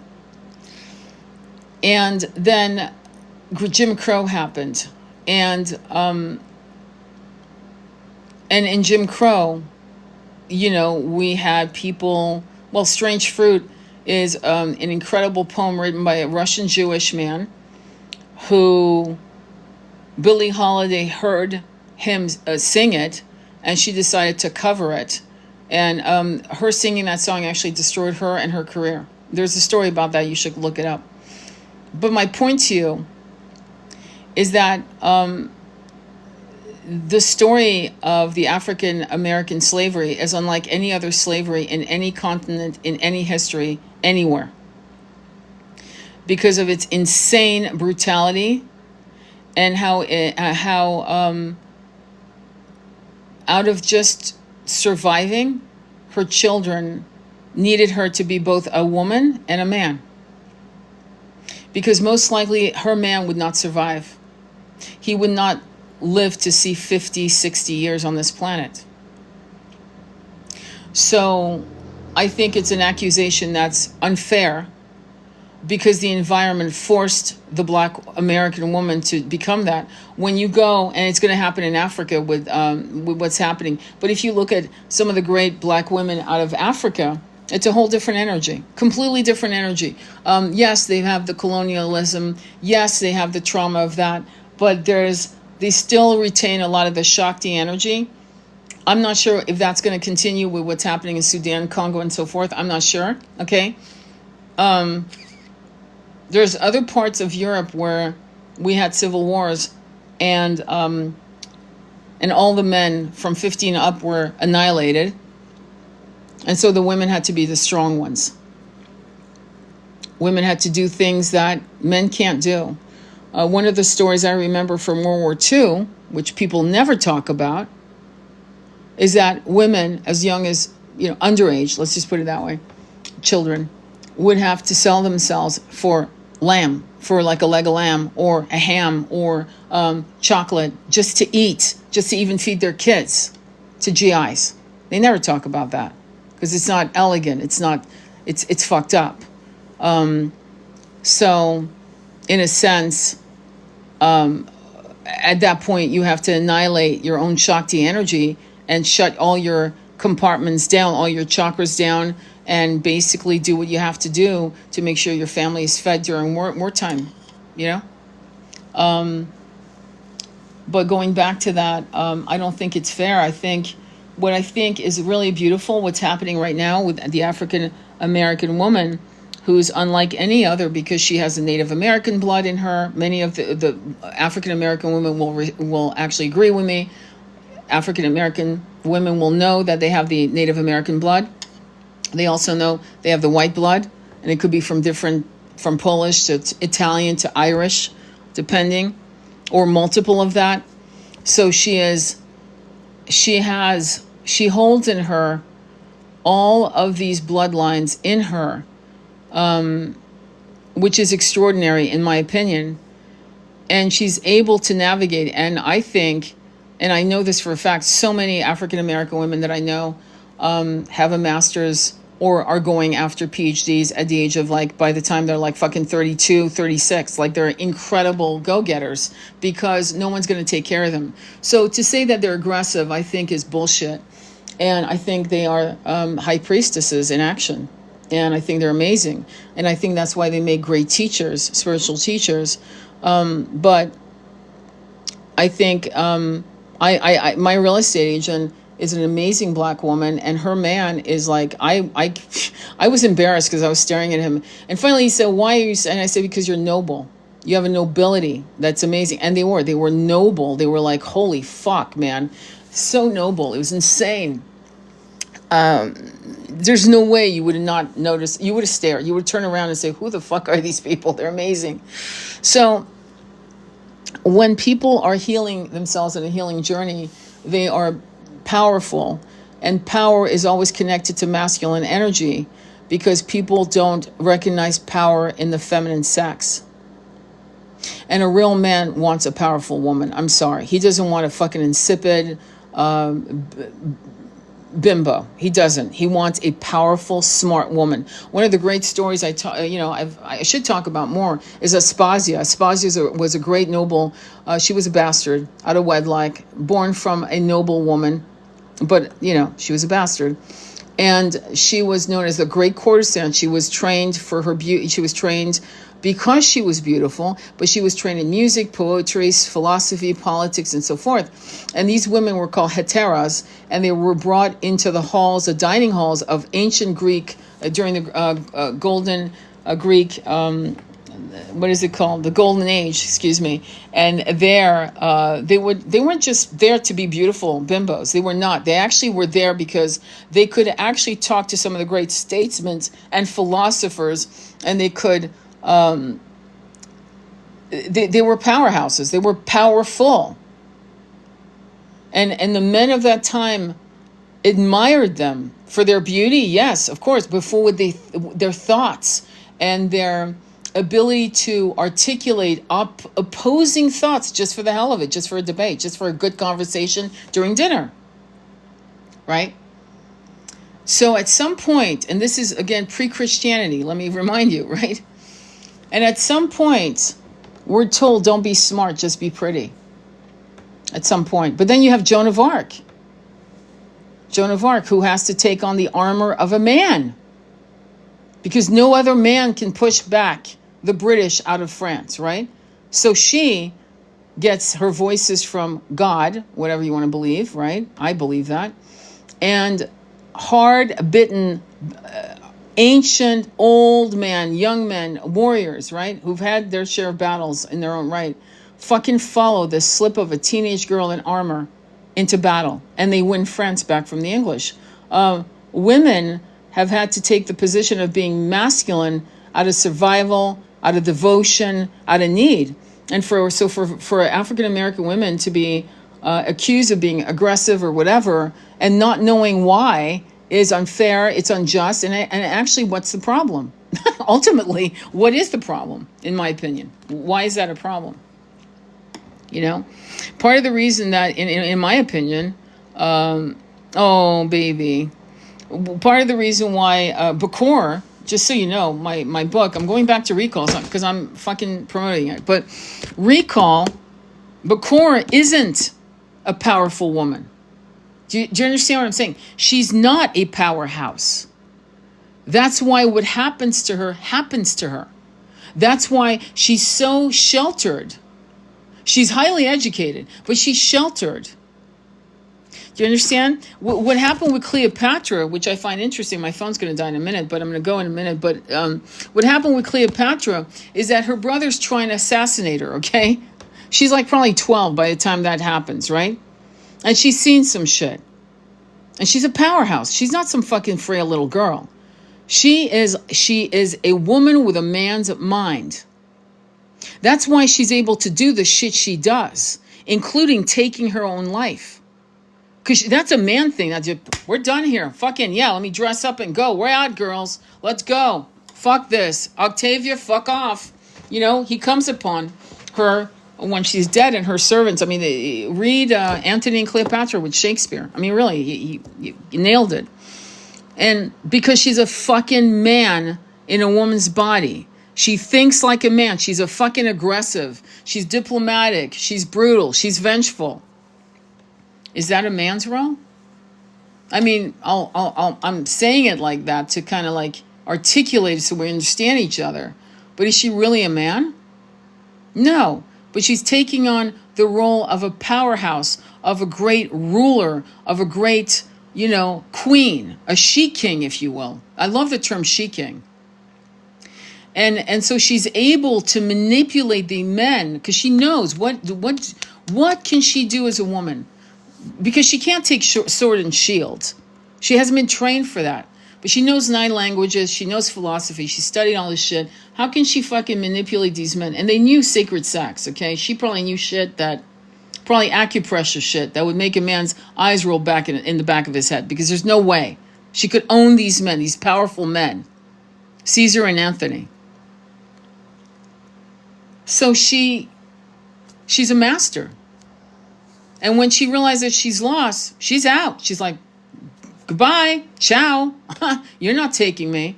And that's that. So, you know, we have to look at the environment, though. What creates a woman to become a man in a man's world? And why does she become a man? And why do we have such levels of bimbos? And I'm sorry, oh my God, you're being so mean to women. No, fucking bimbos, okay? We got OnlyFans. We got chicks making, some of them are making $4 million a month. Do you see how men need to fucking holster their root chakra? $4 million. There's some making $50,000. A bad OnlyFans is making maybe $10,000 a month. Maybe $5,000. It's a living, girls. It's a living. But who's the problem? The OnlyFans girls? Or the men making them rich as fuck? And again, men, I'm sorry, men. So Cleopatra knew this way back when. She was like, oh yeah, it won't be conversation that gets me to fucking rule with this Caesar, who fell in love with her, obviously. It'll be, I'm going to fucking grab him by the root chakra and take him along. And that's exactly what she did. So we have to understand why women do what they do, and men resent it. And bimbos are the kind of women that go, oh, I just want a $1,500. I want a Birkin bag. I want a Petit Philippe watch. If you love me, you'll jure me. That's a bimbo. A powerhouse uses it for this reason, right? She manipulates. She does shit to fucking manipulate men. And she'll do it. Or, and that's why Recall, I think, is a good story to read, is it starts that way, where the conqueror wants to manipulate her for he's conquered a land. What did Alexander do when he conquered Persia? He married he married the queen. He married her. So and he had all his generals marry the women in Persia, the noble women in Persia, to bond the deal. We've conquered you, but now we're part of you. The children from our lovemaking or sexual rights, whatever, are going to be your rulers. Now they're half Greek and half Persians. We now kneel to us. And that's the concept. But in the flows of all of these machination, these Machiavellian games that these ancient women played, okay, is that some had soul bonds. These were divine meetings, and they fell in love. And it was not a plan. It was like, oh, fuck, I love this man. Oh, fuck, I love this woman who I conquered. Fuck, what do we do now? And the games of the outside society's expectation on how you should act and be. And guess what? We're playing the same templates today. When a man runs from you, who loves you, and you know he loves you, and he knows he loves you, and he's running from you, he's playing an ancient template of fear. And he's afraid of being owned. He's afraid of being controlled. He's afraid. And that's why I said in a couple of my videos, sometimes the twin flame sex will create a runner. Why do you think I said that? Just to get likes? No, because that's exactly what's quite often happens. And men, typically, real men don't want to be owned. Real men don't want to be owned. They're afraid of that, and it's an old template. It's a tired old template.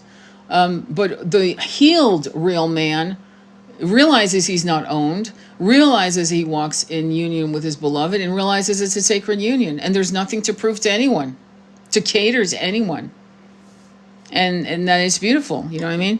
But anyway, I'm going to go because my phone is red, and who cares, right? But again, if you want to read Recall, it's on my link tree on my profile page, and it'll take you directly to Amazon. It's $11.11. Let me know you bought it. I'd love to hear what your thoughts are. It's a ride. I'm very happy to say that damn near everyone that's read it, so I'd say probably 75% have said, I couldn't put it down, which, when I wrote it, I couldn't stop writing it. So Stephen King once said, if the book doesn't keep you up at night, it won't keep up your readers either. So, but again, I warn you, be ready, because it's incredibly erotic, and it goes into various dialogues and explorations that will trigger the fuck out of you. And if you're looking to excavate yourself, then, then it's the book for you, right? Anyway, sending you much love on your journey. Namaste. I'll have this up on my YouTube channel, Sacred Intimacy Tarot. Please follow me on Sacred Intimacy Tarot, because I have I didn't realize fucking how many videos and lives I've done, but I have about 895 fucking videos on twin flames, ascension, dark night of the soul contracts, guided meditations.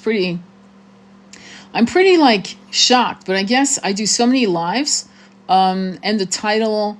And I would say to you, maybe push the video in 3/4 into it and start listening to it. And if you like what you hear, then go all the way back to the beginning. Okay? All right. Sending you much love. Namaste. Be well.